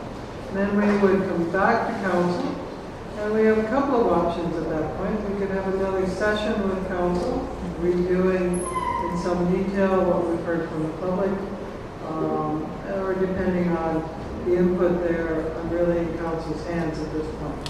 So we're looking tonight simply to say, are you comfortable with us taking what you've said so far and getting further comments from members of the public? Thank you very much for that update, and I'm sure that all members of council have read the report. Just wanting to draw council's attention to some wording. There was some discussion around wording in an earlier discussion on the official plan amendment. There is in the body of this report the use of the word shall as opposed to may, and there may be some discussion required around council's thoughts around that now, or perhaps at a next meeting. I just wanted to draw that to council's attention if that was something that was required to be discussed tonight. Councilor Ray. Thank you, Your Worship. I'll move the recommendation. I think it looks good to take out to the public at this time, and I'd be interested in hearing what the public has to say to it. I'm quite sure some of this will be at some of those public meetings, or at the public meetings. I would hope that all of council would be at the public meetings with their ears open and their eyes open, and I'm sure they will be. Councillor Burton. Yes, I support that motion, and I just wonder with when we were doing the strategic planning, it was really actually it was a very kind of creative exercise, the way we approached it, how we worked together. It was more around coalescing around these directions and, you know, just pulling together ideas, and I really liked the way it was done, and I wonder if it's possible to replicate that in some way with the public. I mean, maybe not quite the same, but I don't know whether there's an opportunity for the public to not just, you know, come up and do their deputation and say whatever, but to be more engaged. I just throw that back out to the city manager for consideration in terms of we have a lot of very creative people in our community and a lot of very good ideas, and maybe there's an opportunity to tap into that. Your Worship, to Councillor Burton, I'm pausing because of the budget constraints. Perhaps we could go out to the public through social media and through the open house, and then have that further discussion. The challenge, of course, is to get a representative cross-section when you do those exercises. And you have to certainly be cognizant of that when you go out there. There's a risk when you do a session like we did with council, who are fully engaged and invested, going out to other interest groups, that perhaps are under or overrepresented. So I simply throw that as a word of caution, and perhaps let's go into the social media first. Yes, I wasn't thinking of replicating that strategic planning process, and I certainly understand what you're saying. It was just to try and find maybe some way within the budget to provide a little space for some different kind of conversation. I will certainly have the discussion. I know our consultants in this project are very skilled and are wanting us to have the very best product we can get, and that includes getting the best comments they can and the best thoughts from the public. So let's work towards that. Thank you. Is there any further discussion on the strategic plan, the interim report? Any points that council feels that have not been included? This is council's document. This is your document that basically is going to shape how your community is going to look over the next 3 to 5 years. And this, for example, the draft mission statement, which all of council supported, to provide progressive leadership for education, culture, recreation, health, social, and economic opportunities that benefit the city and the region. So there are some pretty key areas that council has put forward, and 5 specific areas of focus that council identified through the workshop include financial sustainability, communication and relationships, economic development and sustainability. There's a link, very close link through all of these. A strategic policy environment, and a natural and recognition of the natural environment and policies around that. So the definitions, the strategic initiatives, answers to the questions. What is your vision for this community going forward? This will be the broad, very high level overview of that. And there are no further comments. Okay. Motion is on the floor by Councillor Wright to approve. All those in favor? Opposed? That's carried. Thank you. And moving forward, we have item number 3, unless there's something else that I've missed. All right, no, that's fine.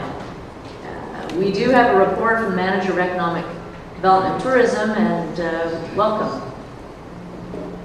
Are you going to announce about the 19 new businesses that have opened up in the last few months? Yes, I can invite you all to come to the mayor's breakfast at the DIA tomorrow morning at 8 a.m. in Thurston.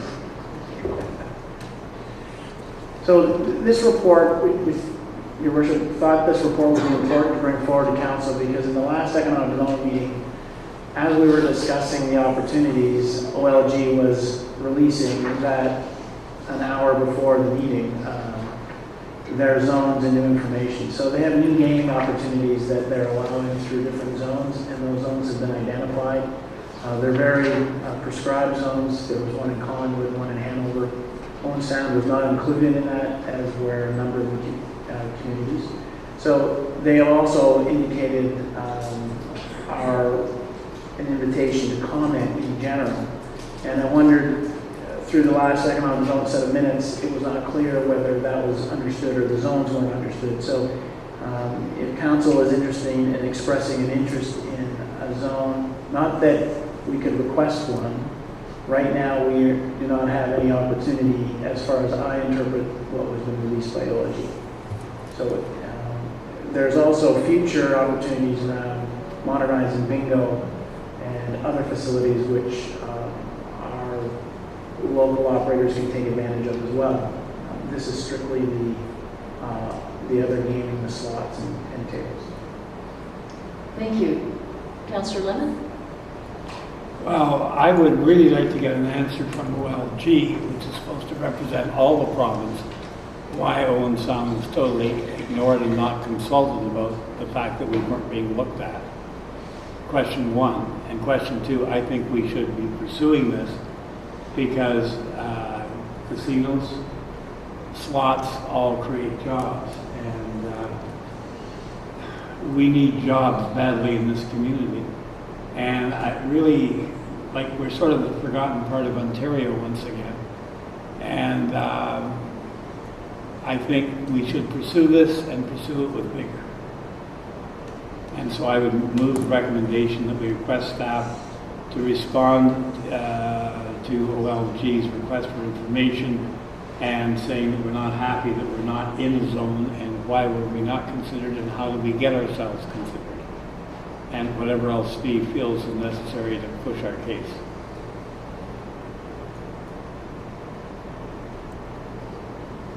I think the clerk's got that, maybe except the last little bit, but, okay. Yeah, well, a couple other words I was going to use. Councillor, we have a motion. Councillor Ball. I didn't think I put my hand up. You read my mind. That's okay.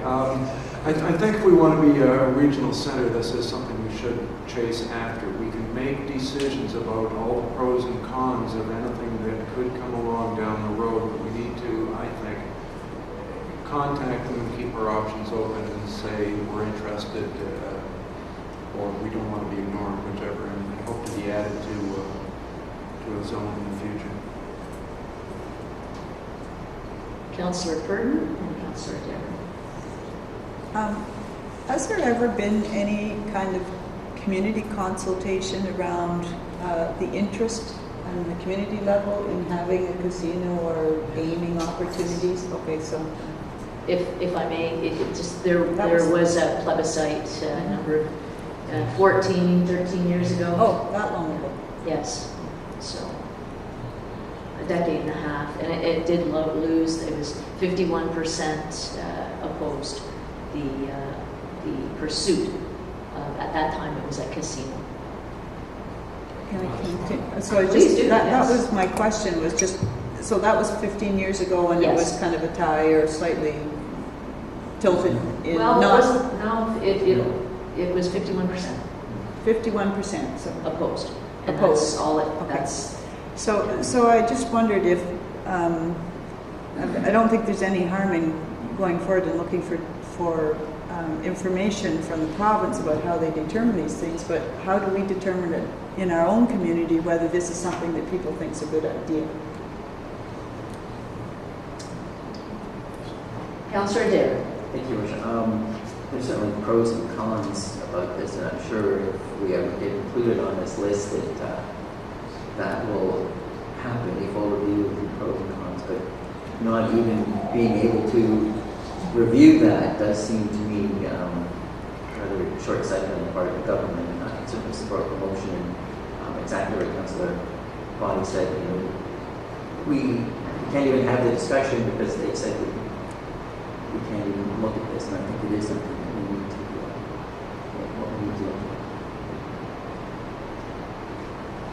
at. Councillor Lemon. Well, in answer to whether or not people support it in this community, I happen to enjoy sometimes going to slots and casinos, and I have run into a large number of people from Owen Sound and Hanover every time I go. I've run into them at Rama when I was there, and I was in the Windsor Casino and ran into one person, but the closer ones seem to attract quite a bit of attention. Councillor Wright.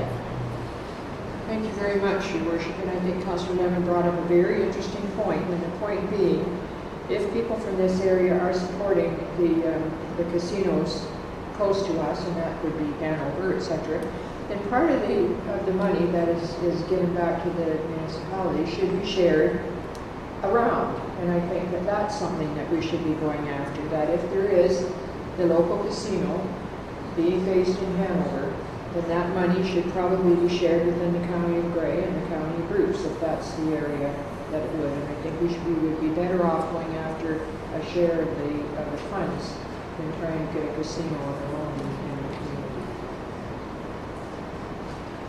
Did I see, was there a hand up over here? Okay, we do have a motion, and the motion is essentially a recommendation. It is a recommendation.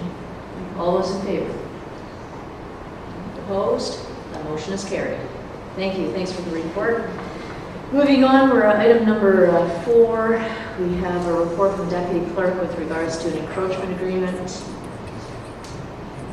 It's council's direction.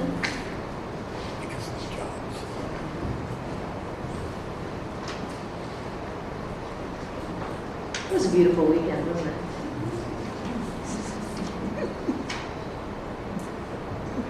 Councillor Jim.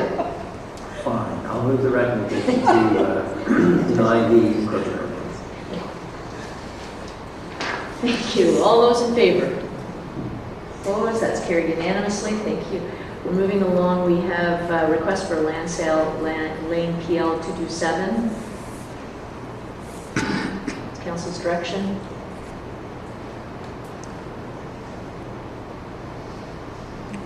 Councilor McManaman.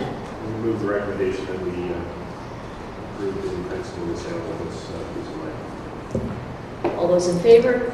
Opposed? That motion's carried. A report from the Director of Community Services with regards to Big Music Fest, parking, and revision to maximum attendance. Council's direction.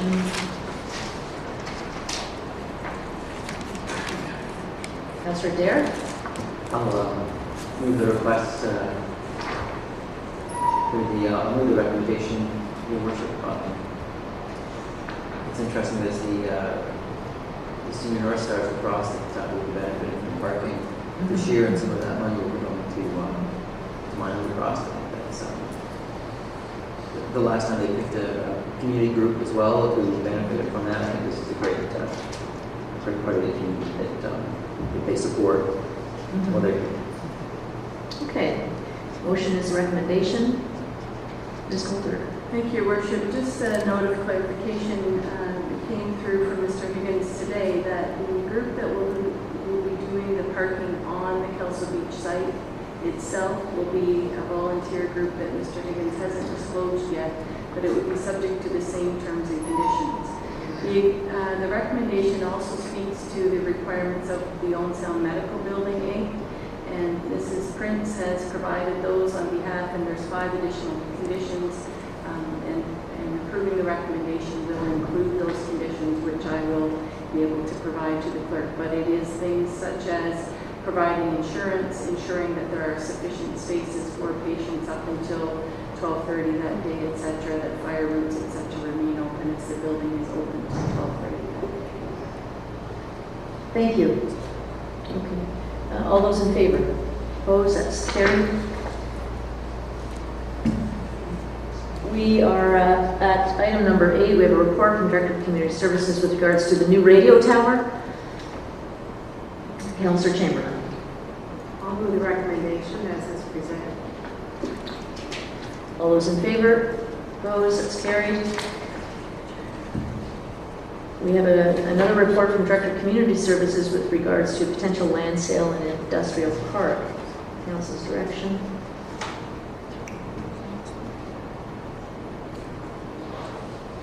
Councilor McManaman. We move the recommendation of worship and we direct staff to undertake steps to sell this piece of land. Thank you. All those in favor? Opposed? Motion is carried.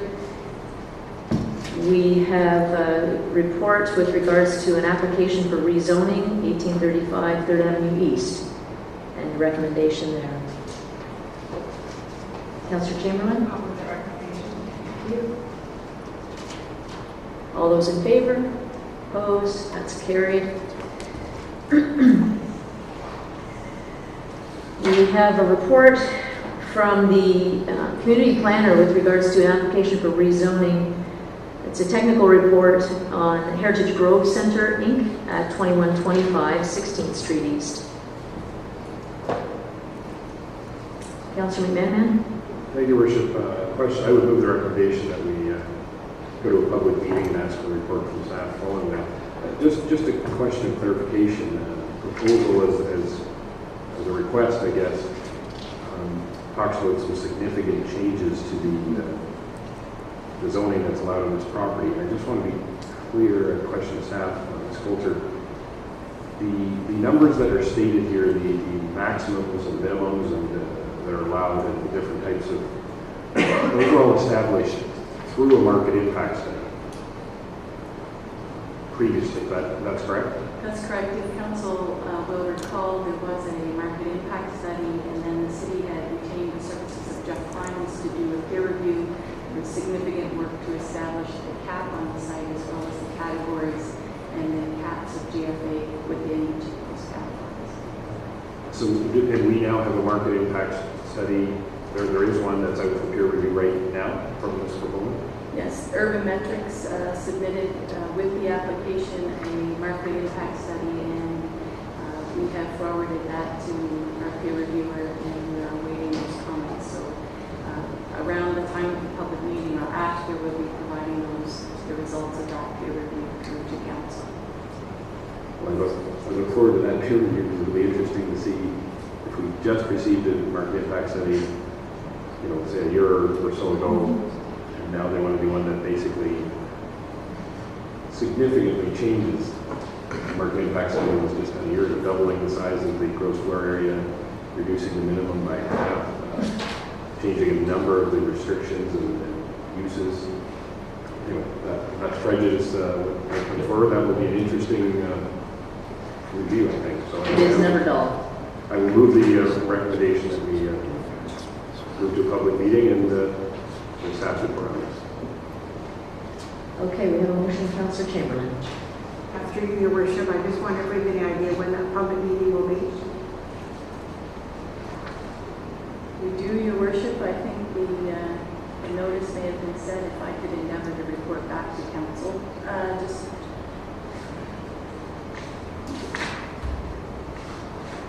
We think it's set for June 25th, but we just need to check our notes.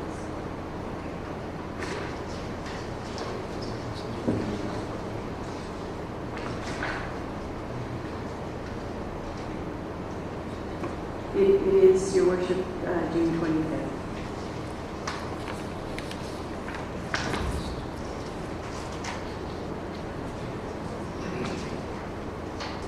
Any further discussion? Those are good points, Councillor Mann brought those forward. Okay, all those in favor? Opposed? That is carried. We have a report from the facilities manager on the roof. Oh, I'm sorry. I'm very excited to get to the roof discussion. As you can tell, my enthusiasm is overwhelming on that.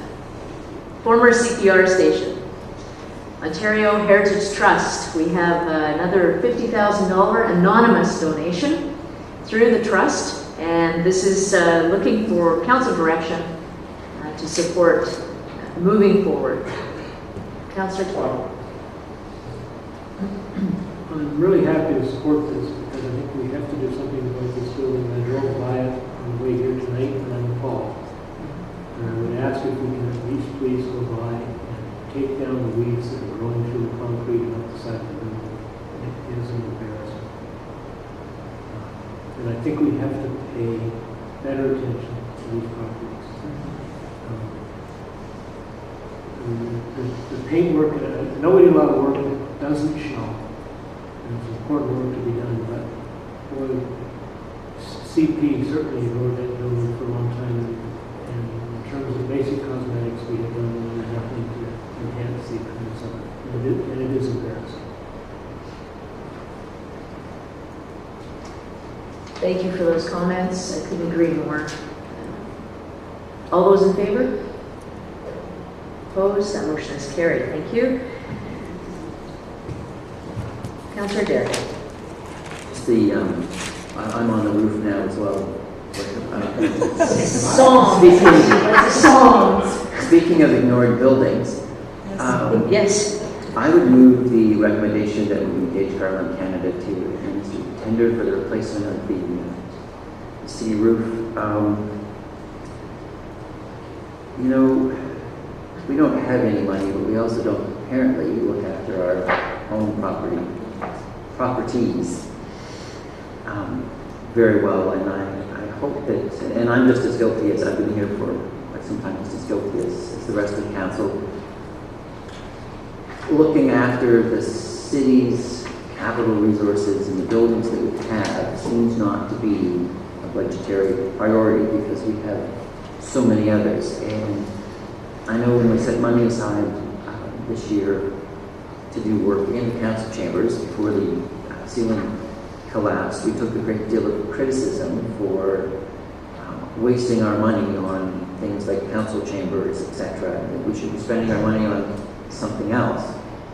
Well, I think we do have a duty to maintain our own buildings, the buildings that are for the city.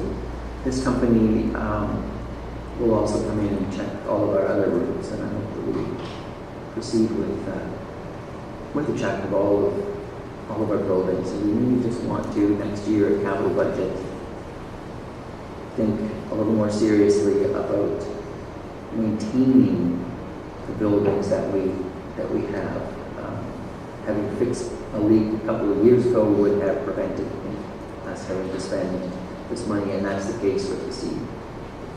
With all the other buildings that we do need to pay a little closer attention to making sure that these buildings are in sound condition. So I would move the recommendation that we did, moving on this roof, which apparently needed to be replaced about 25 years ago. It was well past its life expectancy. So. Councillor Manahan? Thank you, Your Worship. The question to Mr. McRoberts was timing. What's the timeline specific to the City Hall? Certainly, once we get, through Your Worship, once we get Council's authorization to proceed with the use of Garland, I believe it will be probably a couple of weeks to get a tender ready and be issued. And likely probably about a week or two for the tender period, and then a warrant. And I support this. Obviously, we're in that situation with the City Hall roof. I guess it'll be interesting to see how this company works with this project, because usually when something seems too good to be true, it is. And they're going to provide these assessments for all our roofs at no cost. They're going to do these tender documents and administer them at no cost, and no guarantee that they will get any of the work. To Mr. McRoberts, so this company does actually does do roof repairs themselves, like as opposed to administering it. I mean, they actually do the work. Garland Canada is actually a manufacturer of roofing products, so the value that they're getting from it is that they can have their product be identified as a product in the specifications. It does identify other alternatives can be provided as long as they're based on a performance type product. And so the key aspect of this, any roofing vendor, or roofing contractor, I should say, within the community, can certainly provide the service. So we're not excluding or sole sourcing any contractor. And the fact that there's an alternate available to the product allows other roofing manufacturing companies to provide a similar equal product that meets the same performance specifications that they provide. It'll just be, I wonder if we're setting ourselves up for with this process, setting ourselves up for a big fight at some point about which is equal and which is not. Because clearly this company is going to want to make back their money on doing these assessments and administering this tender. Anyway, but I guess we'll see when the documents come back how they shape up against this product, their product versus an alternative product. That'll be an interesting discussion when those tenders come back. If I would like to hear Mr. Roberts' comments on that. I just would like to note the fact, and it was in the report, that it does come well recommended by the County Gray as well as the City of Pickering. And there are other municipalities that use this process. I just know I've got firm confirmation of references from those two organizations. Councillor Wright? Thank you, Your Worship. I seem to recall that sometime last fall, we had requested RFPs be put out for the Bay Shore and the City Hall at one time to see if we could get a deal on having the both roofs done. I guess I'm understanding, in fact, we talked about that and pre-budgeted amount, and I guess now I'm understanding that nothing was ever done about that. Through your worship, that was actually the bay shore and the roof of the wastewater treatment methane tank. And I think there were some issues with that, and there was some decisions to separate the two because it's distinctly two separate contractors that would have been doing the work. And very unique health and safety concerns with respect to wastewater. For me to continue, please, your worship. So we have a leaky roof at the bay shore too. Are we going to wait until it collapses on us before we do something about it? Actually, I think council just approved the tendering process for that as well.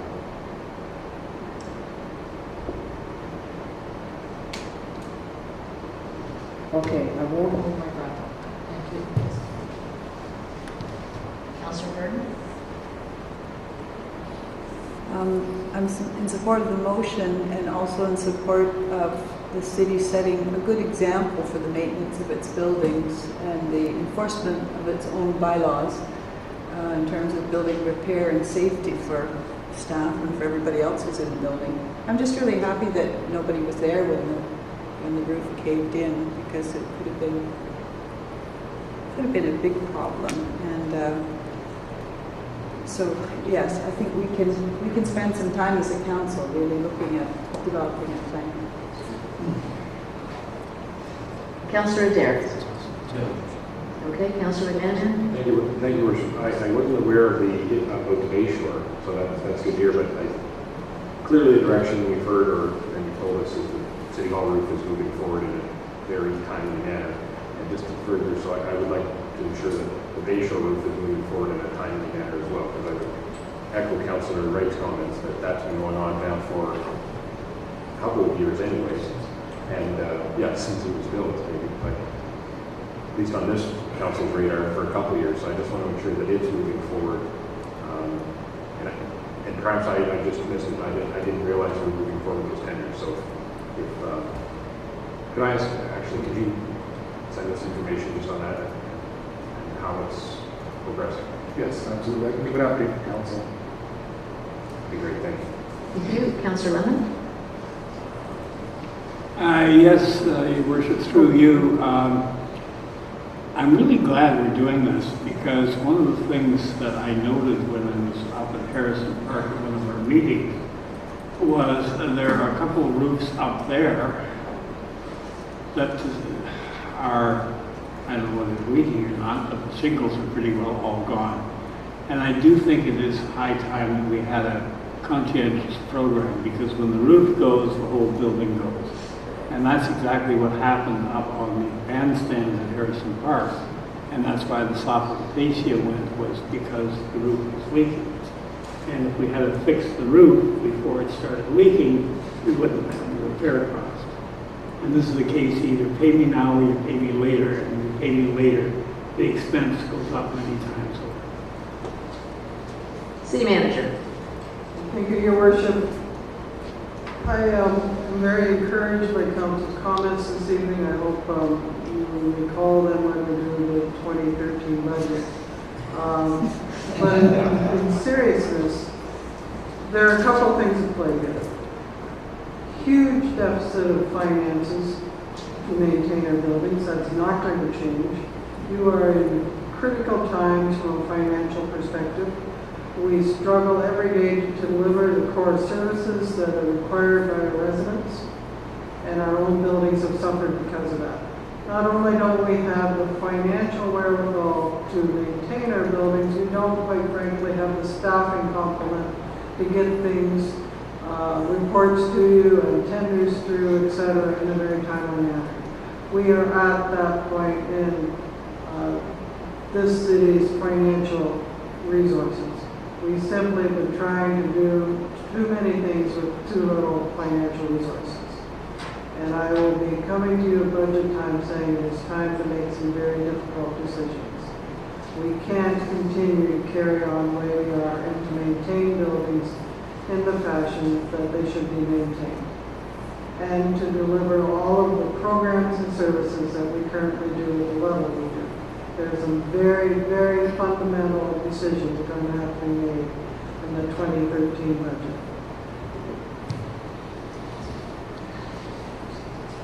Councillor Wright. Thank you, Your Worship, and I'm sorry to belabor this, but I did hear that we approved a tender, for an RFP for the Bay Shore, but that is not in the recommendation. It just approves a tender for the replacement of the roof at City Hall.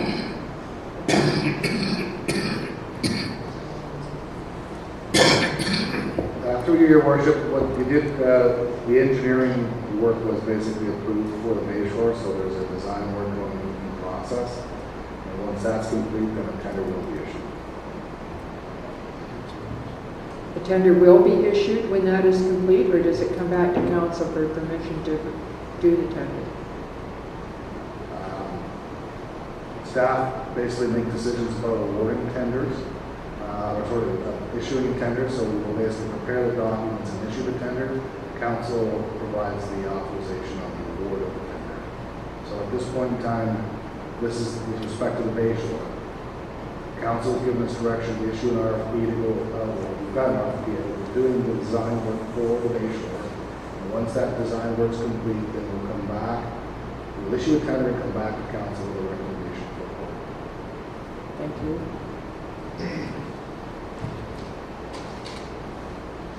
Any further discussion? To the mover of the motion, this issue, I have to say, is concerning to all of us, and the city manager's comments certainly resonate, I know, with each one of us here. To me, this is a symptom of perhaps a larger issue, and that is the actual assessment of all of the facilities that we have in the city. City Hall, for example, is just one of those buildings that is deficient in many ways.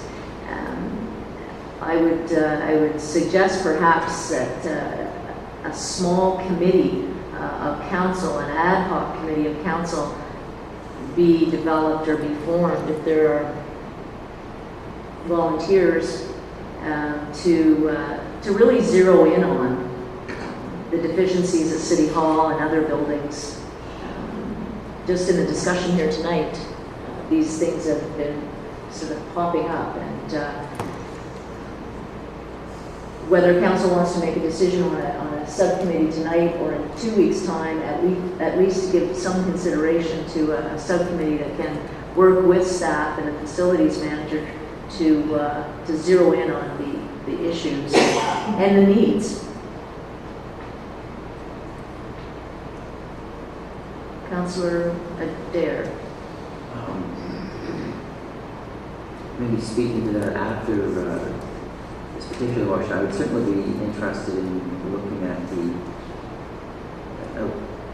the design of the council chamber and what we're going to do with that. That was something I would be interested in, but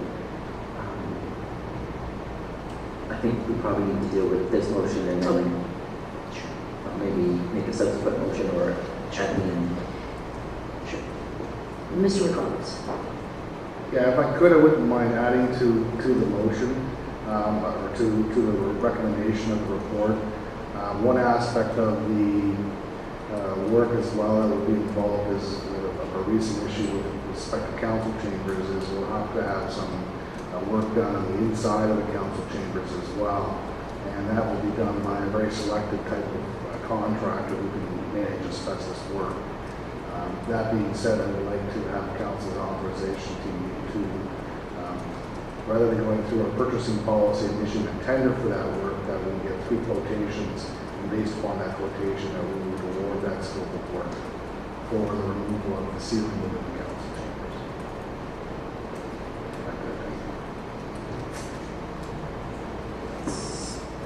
I think the ceiling has to come down. Yes.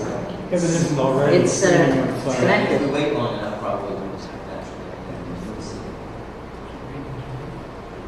We wouldn't know. We're in a dry, safe place. All those in favor? Opposed? That motion is carried. The motion, if there is a motion coming forward, to have a subcommittee, I would suggest that 2 to 3 members of council would be sufficient. This is certainly something that is a significant budget impact. It also is something that I would hope that a subcommittee could get into more detailed discussion than we can at a council meeting, as well as a discussion around perhaps the reallocation of some of the projects that were identified as a result of our surplus. That perhaps some of those projects can be canceled. I know many members of council have contacted me saying to cancel and that nobody needs a new chair in the council chamber, and that seems to be fairly well agreed to consensus. There may be other projects within that surplus list that can be redirected or canceled to accommodate for this new expense. Councillor Adair?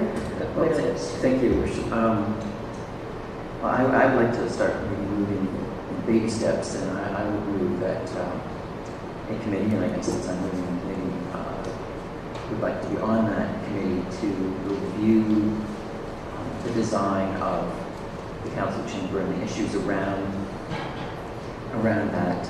I think we all are well aware of the shortcomings of how our council chamber is set up and how it works with the public and how it works with us. So I would put my name forward to sit on that committee and look at that. If that's successful, then maybe when we meet in the fall, we look at broadening something like that out. I know we had at one point a big land bank committee that if it had maybe been given a very specific small task and then moved on. But I think, so my motion is that we start a committee to look at the design of the council chamber. I would like to sit on that committee with 2 other councillors. Okay, that's the motion. 2 other councillors, Councillor McManaman and Councillor Dwyer. Thank you, Worship. I would also be interested in that, and I actually had liked your idea of the committee to look at the larger picture of facilities. Actually, Councillor Adair, your idea I think is a good one. Let's take a step here and from that move forward. But the issue of facilities has been one that's been going on for a number of years, and it does require our specific attention. It's been bounced around between different committees. All those committees are very busy and don't have perhaps the time to give to facilities, and I do think it requires, obviously, it's just happened, it requires some specific attention. I would be willing to put my name forward as well. Okay, thank you. Councillor Dwyer. Thank you, Your Worship. I'd like to put my name forward as well, because I think that certainly we have to move forward on the council chambers, and among other things, we need to have an accessible design. Our current council chamber is not accessible. It's barely accessible to the public. It's certainly not an accessible facility if you happen to be a member of council. And at this point, that may not be a requirement, but it's something that we need to be aware of. I think also that we do need to look at other facilities. We've got some heritage buildings that we've totally ignored. We've struggled with trying to deal with issues around proper maintenance of facilities, and I think that's Councillor Adair's idea is to get this committee started and look at the council chambers, but I think we should also be trying to develop an approach for how we assess other buildings. We've been lax is maybe too strong a word, but we've kind of sat back and closed our eyes and said, well, we'll deal with that next year, the week's not too bad, that sort of thing, and it's just becoming worse and worse. And sometimes we just don't have a lot of pride in our facilities, and not just in the big ways, but some of the small ways. We have some of that. Okay, the motion is, could I have the clerk read the motion, please? That a subcommittee be formed to review the design of the council chambers. And that the subcommittee include Councillor Adair, Councillor McManaman, and Councillor Dwyer. Okay. Now, we have more speakers. Councillor Lemon. Well, Your Worship, I would have liked to have had the opportunity to serve on that committee as well, because I feel very strongly and pushed for some time for this very thing in terms of looking at buildings. But unfortunately, well, it says only 3. And the motion that was read to me includes only 3 names. All the discussion will come back to all of council, any recommendations and so on.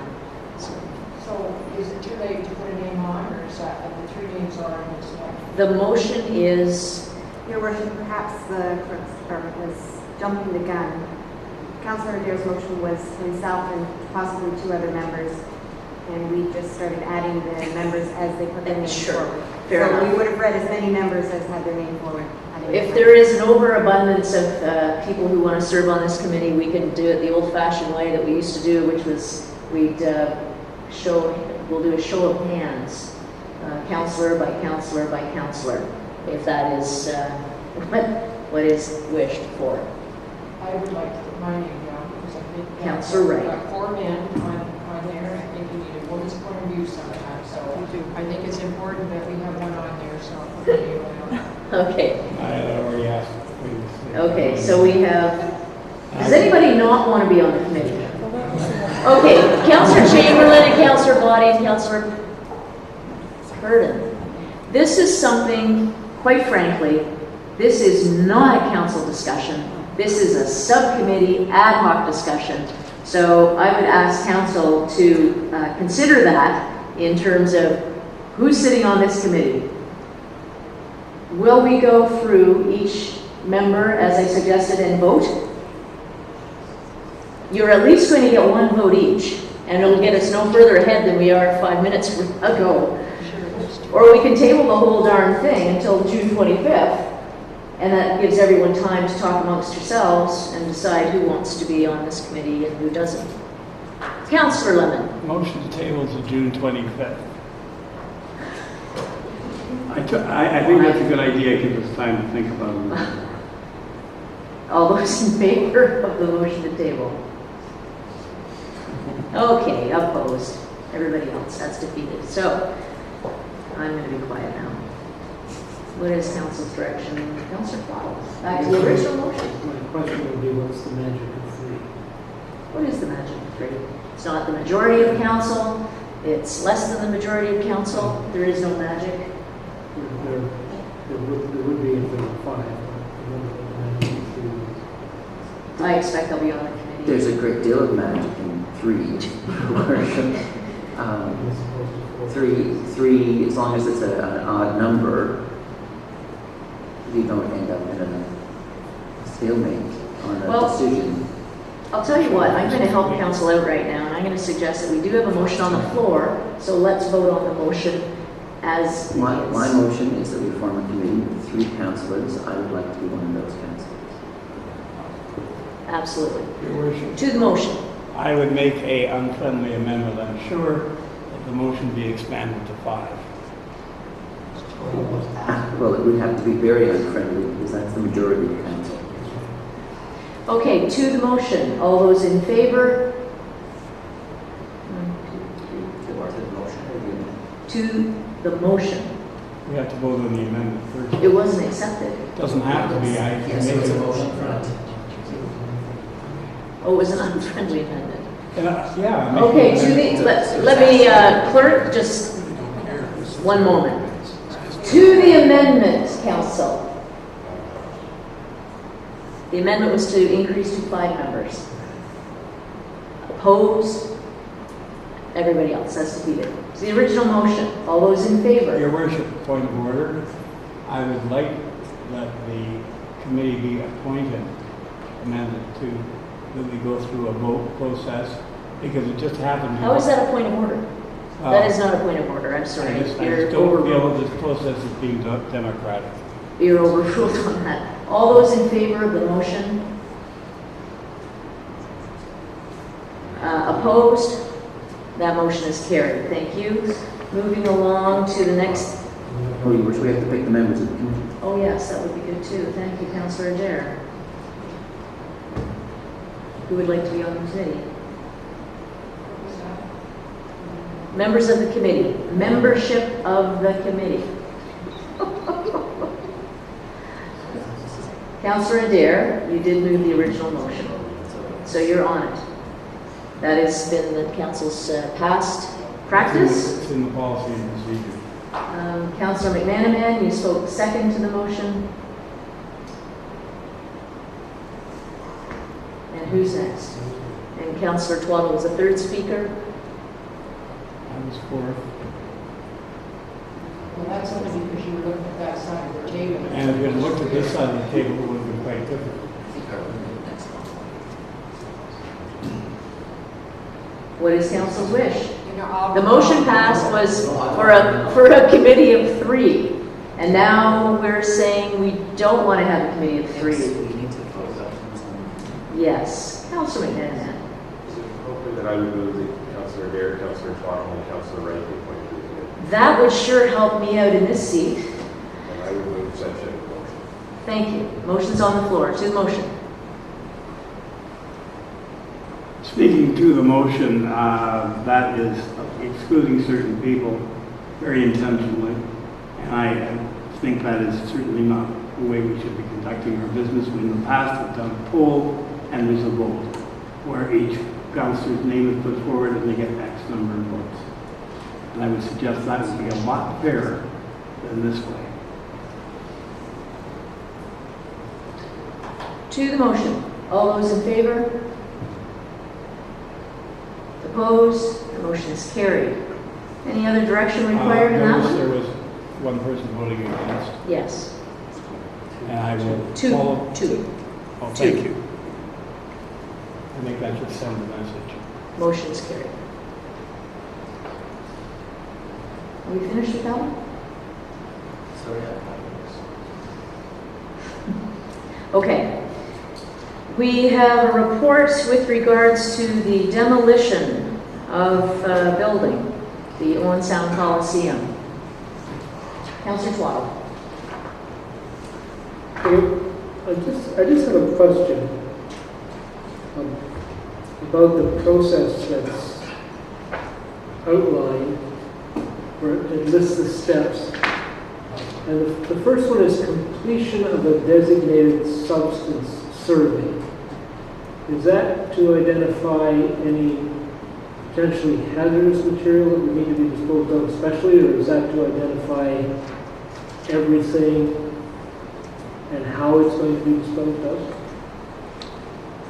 Through your worship, a designated substance survey is a requirement under the, I forget which act, but it's a requirement under that regulation to, there's a list of substances that have to be cleared before a building can be demolished. And that would include such things as asbestos, I believe PCBs are part of that. Those are the types of materials that have to be looked at and identified whether or not they're present or absent from the building. And at that point in time, if they're present, they need to be removed appropriately in accordance to other regulations.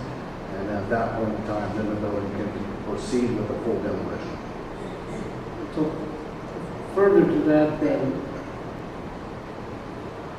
will we have any ability to control or be aware of how material from the building is being disposed of, just to ensure that everything is being disposed of appropriately? I mean, do they provide us a list and say roofing materials going here because of certain things, steel's going, so that we have an idea that as much as possible is being recycled and that as little as possible is just being landfilled? Through your worship, yes, the tender did include identification of disposal for all the different types of material. With respect to the designated substance, they need to first identify that material. Then once they've identified that, they will provide us with, the quantity of the material. There's a unit price within the tender documents that were provided that we basically paid for that scope of work, so we're not looking for pricing after the fact. And then that work would be disposed of in accordance with the regulations. And some of it would have to go to a landfill, such as asbestos needs to be bagged and properly disposed of. Thank you. Councilor McManaman. Thank you, Your Worship. Just a question. There's no provision in here for the city retaining any items from the policy. I just raised it. I know it's been raised I think at a council meeting, but it's certainly been raised a number of times with some of the meetings. And I just want to ask the question: is there any provision for saving any, holding back any items that the city? I got you, Councilor. Through Your Worship, the only part of the building that was been identified to be retained is the floor slab and a portion thereof that will be used for the future skate bike park. Other than that, the rest of the material will be removed and disposed or recycled accordingly. There has not been anything identified within that building to be salvaged. Just further to that, so if there was a wish to salvage anything, there would be a corresponding dollar amount with that. They made a bid based on them receiving all the materials and salvaging anything that's salvageable. So That's if correct. there was a wish, there'd be a corresponding financial impact. If there was anything identified that the city wanted to retain, there would be a cost associated with it. And it would be either a cost because they don't get the salvage value, or the retaining of it actually costs money because it needs to be retained in some form that maybe we wouldn't retain if they were doing demolition. Councilor Lemon? Well, further to that question, what about the memorabilia that's in that building? That will be retained by us, will it not? Just a clarification, I'm not sure which memorabilia is Well, there used to be some team banners and things that were hanging from the ceiling. Oh, absolutely. Anything that would have that has been removed and salvaged already and is in storage right now.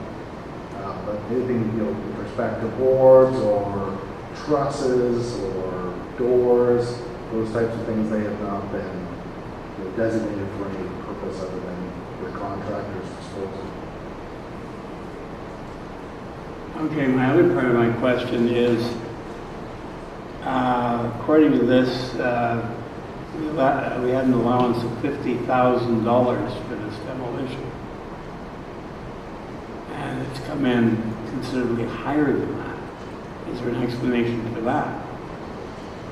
Through Your Worship, I can't provide an explanation because that budgetary figure was provided to me and I had no authority. Where does it come from? Previous administration. Because, I mean, we're talking to the city manager about how much trouble we've got financially, and this is 100% plus more than estimated. It's a good point, Councilor Lemon. Councilor McManaman, you had your hand up. Well, just on that point, I can defend Mr. Roberts on this one. That was the original budget was $150,000, and when we were doing cost cutting on for the project to try and cut its scope down, this number was cut to 50. It was hoped that number would be sufficient. It appears now that 150 might have been too much. 50 wasn't quite enough. But that's the answer to the question. So just to clarify, so the committee lowered the amount to bring the building within budget. Councilor. Council, but that was the recommendation of the committee. In the $38.6 million budget, this was one of the items that was reduced.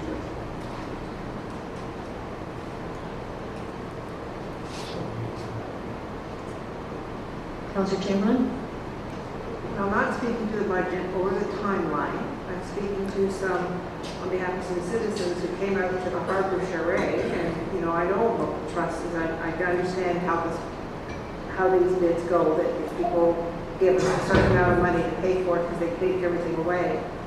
But, and I think when we were just doing the design for the pad with the skateboarders, that some of those items we thought we wanted to retain some for the master plan of Detroit Park.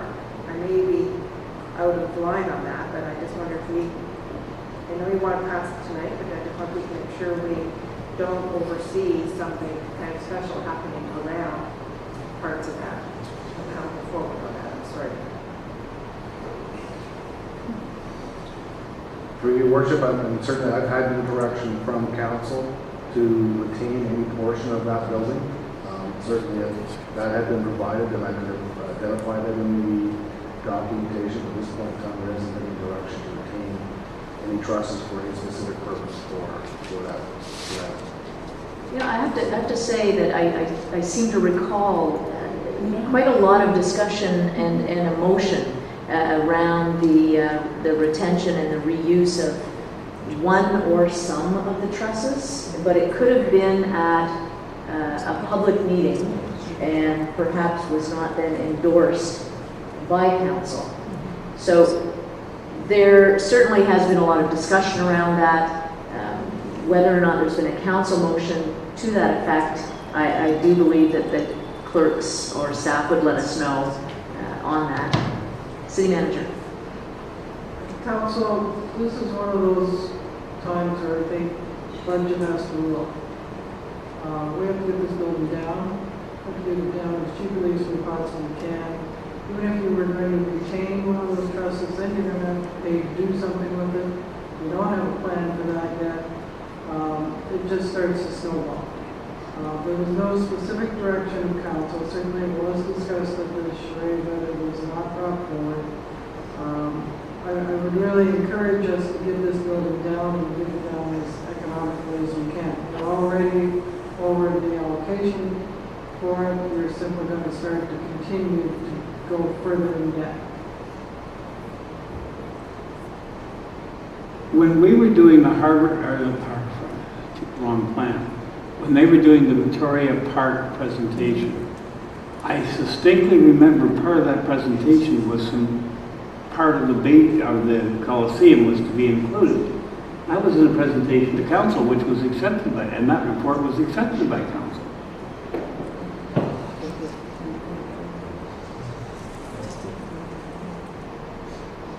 I'm sorry, Director of Community Services. Thank you, Your Worship.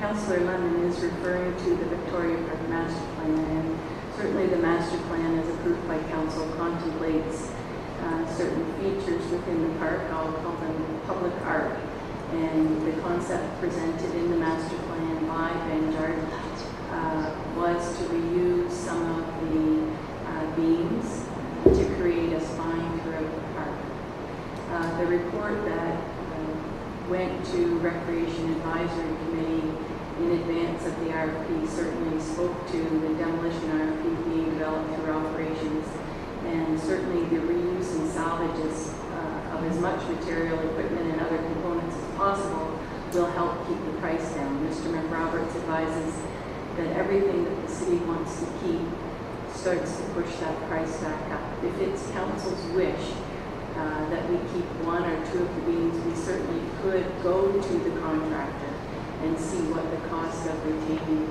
one or two of those beams for future incorporation into park features could be. Thank you very much. Councillor Lemon. I would move that motion that we ask that we seek, go to the contractor and ask about retention of one or two of the trusses. Okay, Councillor Body. Thank you, Your Worship. We decided a couple of weeks ago to redo a parking lot downtown that is a couple $100,000 over budget that we don't have enough money for. We've got a 48-year-old roof on City Hall that's been there since the original, should have been repaired after 25 years. It got patched with bubble gum 20 years ago, and it's in bad need of repair again, and we're trying to figure out where we're going to have get the money from. This is great, but it's ornamental, and we can't afford it. It's time to start thinking about the taxpayers and the money that they're paying, and what taxes are going to have to go up. We can't keep affording to do this type of stuff. If we want to start saving beams and bricks and all kinds of things from the Coliseum, it's going to cost us money that we already don't have. We're already over budget. It's time to pass this for as cheaply as we can and move on. Councillor Dare. Oh, was it Councillor McMahon? No. What's the motion on the floor? Councillor Lemon? My motion was to request the contractor to see what the cost would be to retain one or two of the beams. It is not to necessarily save them. It's just to find out if there would be a huge cost or not. If it's a huge cost, we obviously can't do it. If it's minimal, maybe we can. I have no problem with that, but I don't believe that's the motion on the floor. That's the motion I made. That is the Have motion. we passed the motion to? That There's is, no motion at all. that to is- demolish the. not at this time. No, there is not a motion to that effect. It's just Councillor Lemon's motion. And the clerk has recorded. Councillor McMahon? No, thank you, Worship. Councilor Brownie said it. Any other speakers to the motion? Mr. Roberts. Yes, just a point of clarification to the motion. Just want to make sure that Councilor Lemon is speaking to the trusses and not a beam. And so are you speaking about the entire truss that spans the Coliseum, or a portion of that truss which would be a beam? Just a point of clarification. I would like to look at the whole truss, but I wouldn't mind having a price if we wanted a couple of beams. Just something.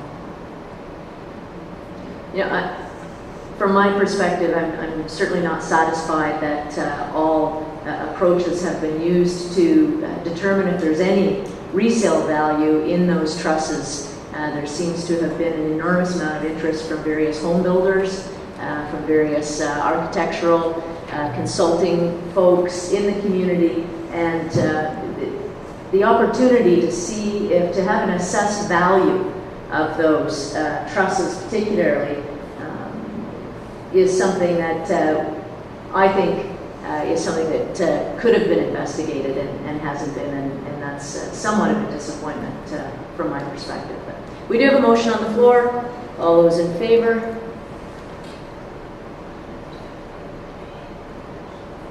And I'm in favor. Opposed? That motion is defeated. Thank you.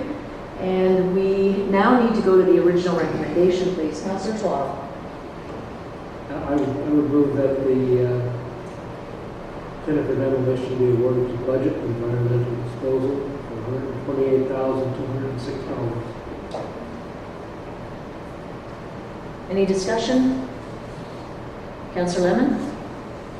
If we end up with PCBs, asbestos, or whatever in that building, that's not included in this amount, or is there a contingency amount for that? That's correct. That amount wouldn't be available until such time that we were actually able to complete that designated substance survey. So that's not included in that amount. That's a per unit price item. So this could go higher. So this could go significantly higher if we find any PCBs, PCNs, or asbestos. Yeah, I don't have an exact number of how much it would go out, but it's not a significant number. It wouldn't be the same value or the same market value of that.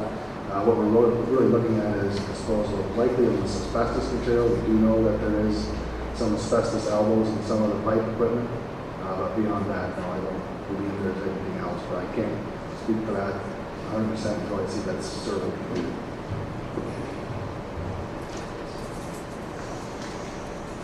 Okay, all those in favor? Opposed? Councillor Lemon, that motion is carried. That is a high price oftentimes of progress and development, and we're moving forward. We have minutes of boards and committees for approval. We have Financial Advisory Committee, Operations Advisory Committee, 2 sets. The Owen Sound North Bay Union Public Library. Councillor Mann. I would move all the sets of minutes to worship, say that accept item the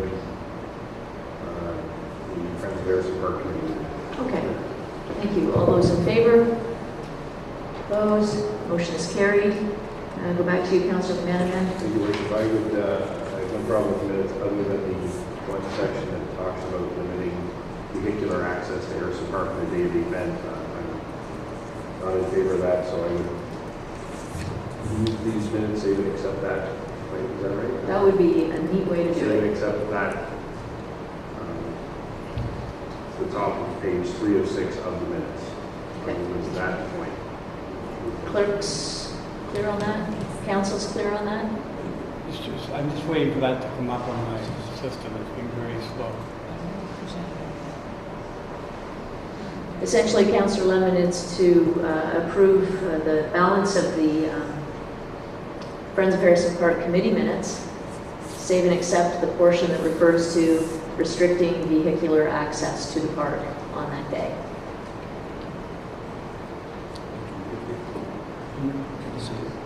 Oh, it's okay. You're okay? I'm okay. It's not on anything. Okay. To the motion, all those in favor? Can I see the hands again, please? Opposed? That motion's carried. Now, I would like to move Please. the vehicular access. It's not what was proposed by the committee was because of very low amount of parking in the park. Like we only have very few handicapped accessible spaces. We don't have nearly enough, and it was felt that if we operate the shuttle and let people in who are going to swimming lessons or going to the inn, campers, etc., no problem. But the problem is, and we would let in buses from the seniors' homes and everything like that. The idea was to restrict it so that we don't use up the parking spaces we need for handicapped, etc. Excuse me, Your Worship, I apologize for interrupting, but Councillor Lemon is not mic'd, and therefore we are... Okay, I apologize. The reason for this is not to keep anybody out of Harrison Park, completely opening it up. But we are asking to be allowed to limit the amount of vehicular traffic that could come in by the shuttle. We've made arrangements and have got donation to cover the busing because there simply isn't enough parking in the park. And during one of the Emancipation Day festivals a few years ago, people were parked in places they shouldn't have been. Had an ambulance or a fire truck had to get in, it could have been a disaster. And so we're doing it as a matter of public safety and convenience. We do know a number of the seniors' homes in town will be bringing people in their buses. And these buses need space to move around in. But if you think of the limited amount of parking in there, there isn't hardly any. And we've got the city band coming in. Obviously, they have to come in by car because they're going to be bringing their instruments, and you're not going to carry a tuba on a bicycle or a canoe. And this is a practical solution that we developed. We have restricted in the past access to parks for a limited period of time. We completely closed Kelso Beach when there were events on there in the past. And what we're asking for is canoe, bike, walk, or shuttle bus if you're physically able to. So otherwise, your motion, Councillor Lemon, is to go with the allow shuttle. to allow a limitation because we're going to reach the point very quickly. We expect we're going to have 1,000 people in Harrison Park. And with the number of events that keep coming forward, it's probably a conservative estimate. Where can 500 cars park? And I would ask the Director of Community Services, do we know how many parking spaces are there? It wouldn't be 100. If I may draw Council's attention to the time. The time is 10:24. We will be adjourning in 6 minutes as a result of our procedural bylaw, which requires a unanimous decision to go beyond 10:30, and it's been a long day. So I'm going to suggest that we call a question at this time on this motion. All those in favor?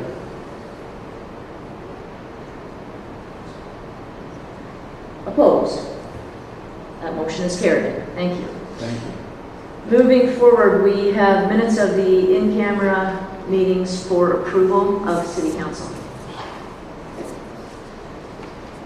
Councillor Body? So move. All those in favor? Opposed? That's carried unanimously. We're at other business. We have two councillors to speak to other business. Bring that up another time, Your Worship. Okay, we'll scratch Councillor Adair's from this evening. Councillor And Chamberlain. mine was just commenting on how wonderful the trade show and the new community gardens and the Keystone picnic was last.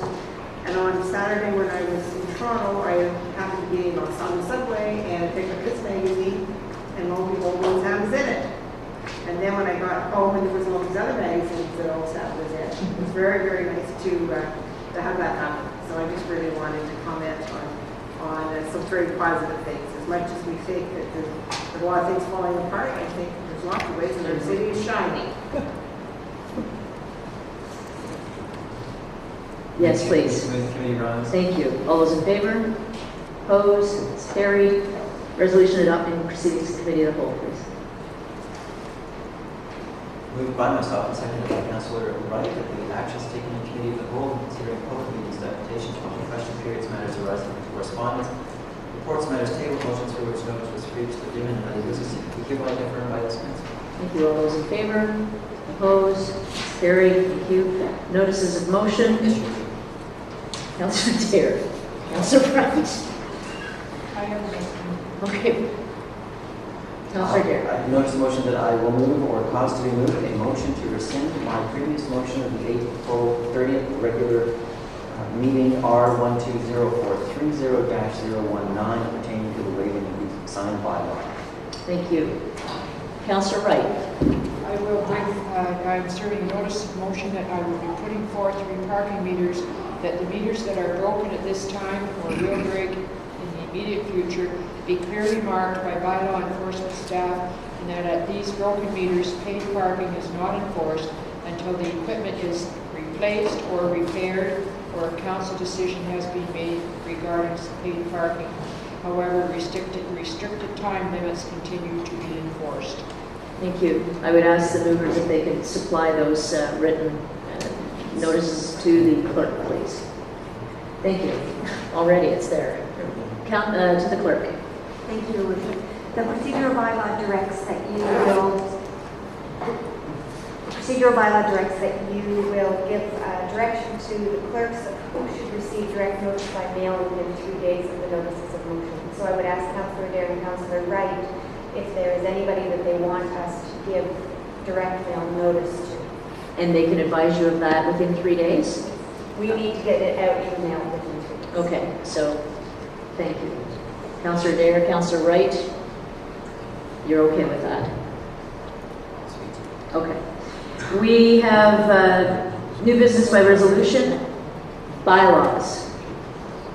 Moved by myself and seconded by Councillor Wright that the bylaws number 2012-094, 095, 096, 097, 098, 099, 100, 2012, 101 be hereby passed and enacted.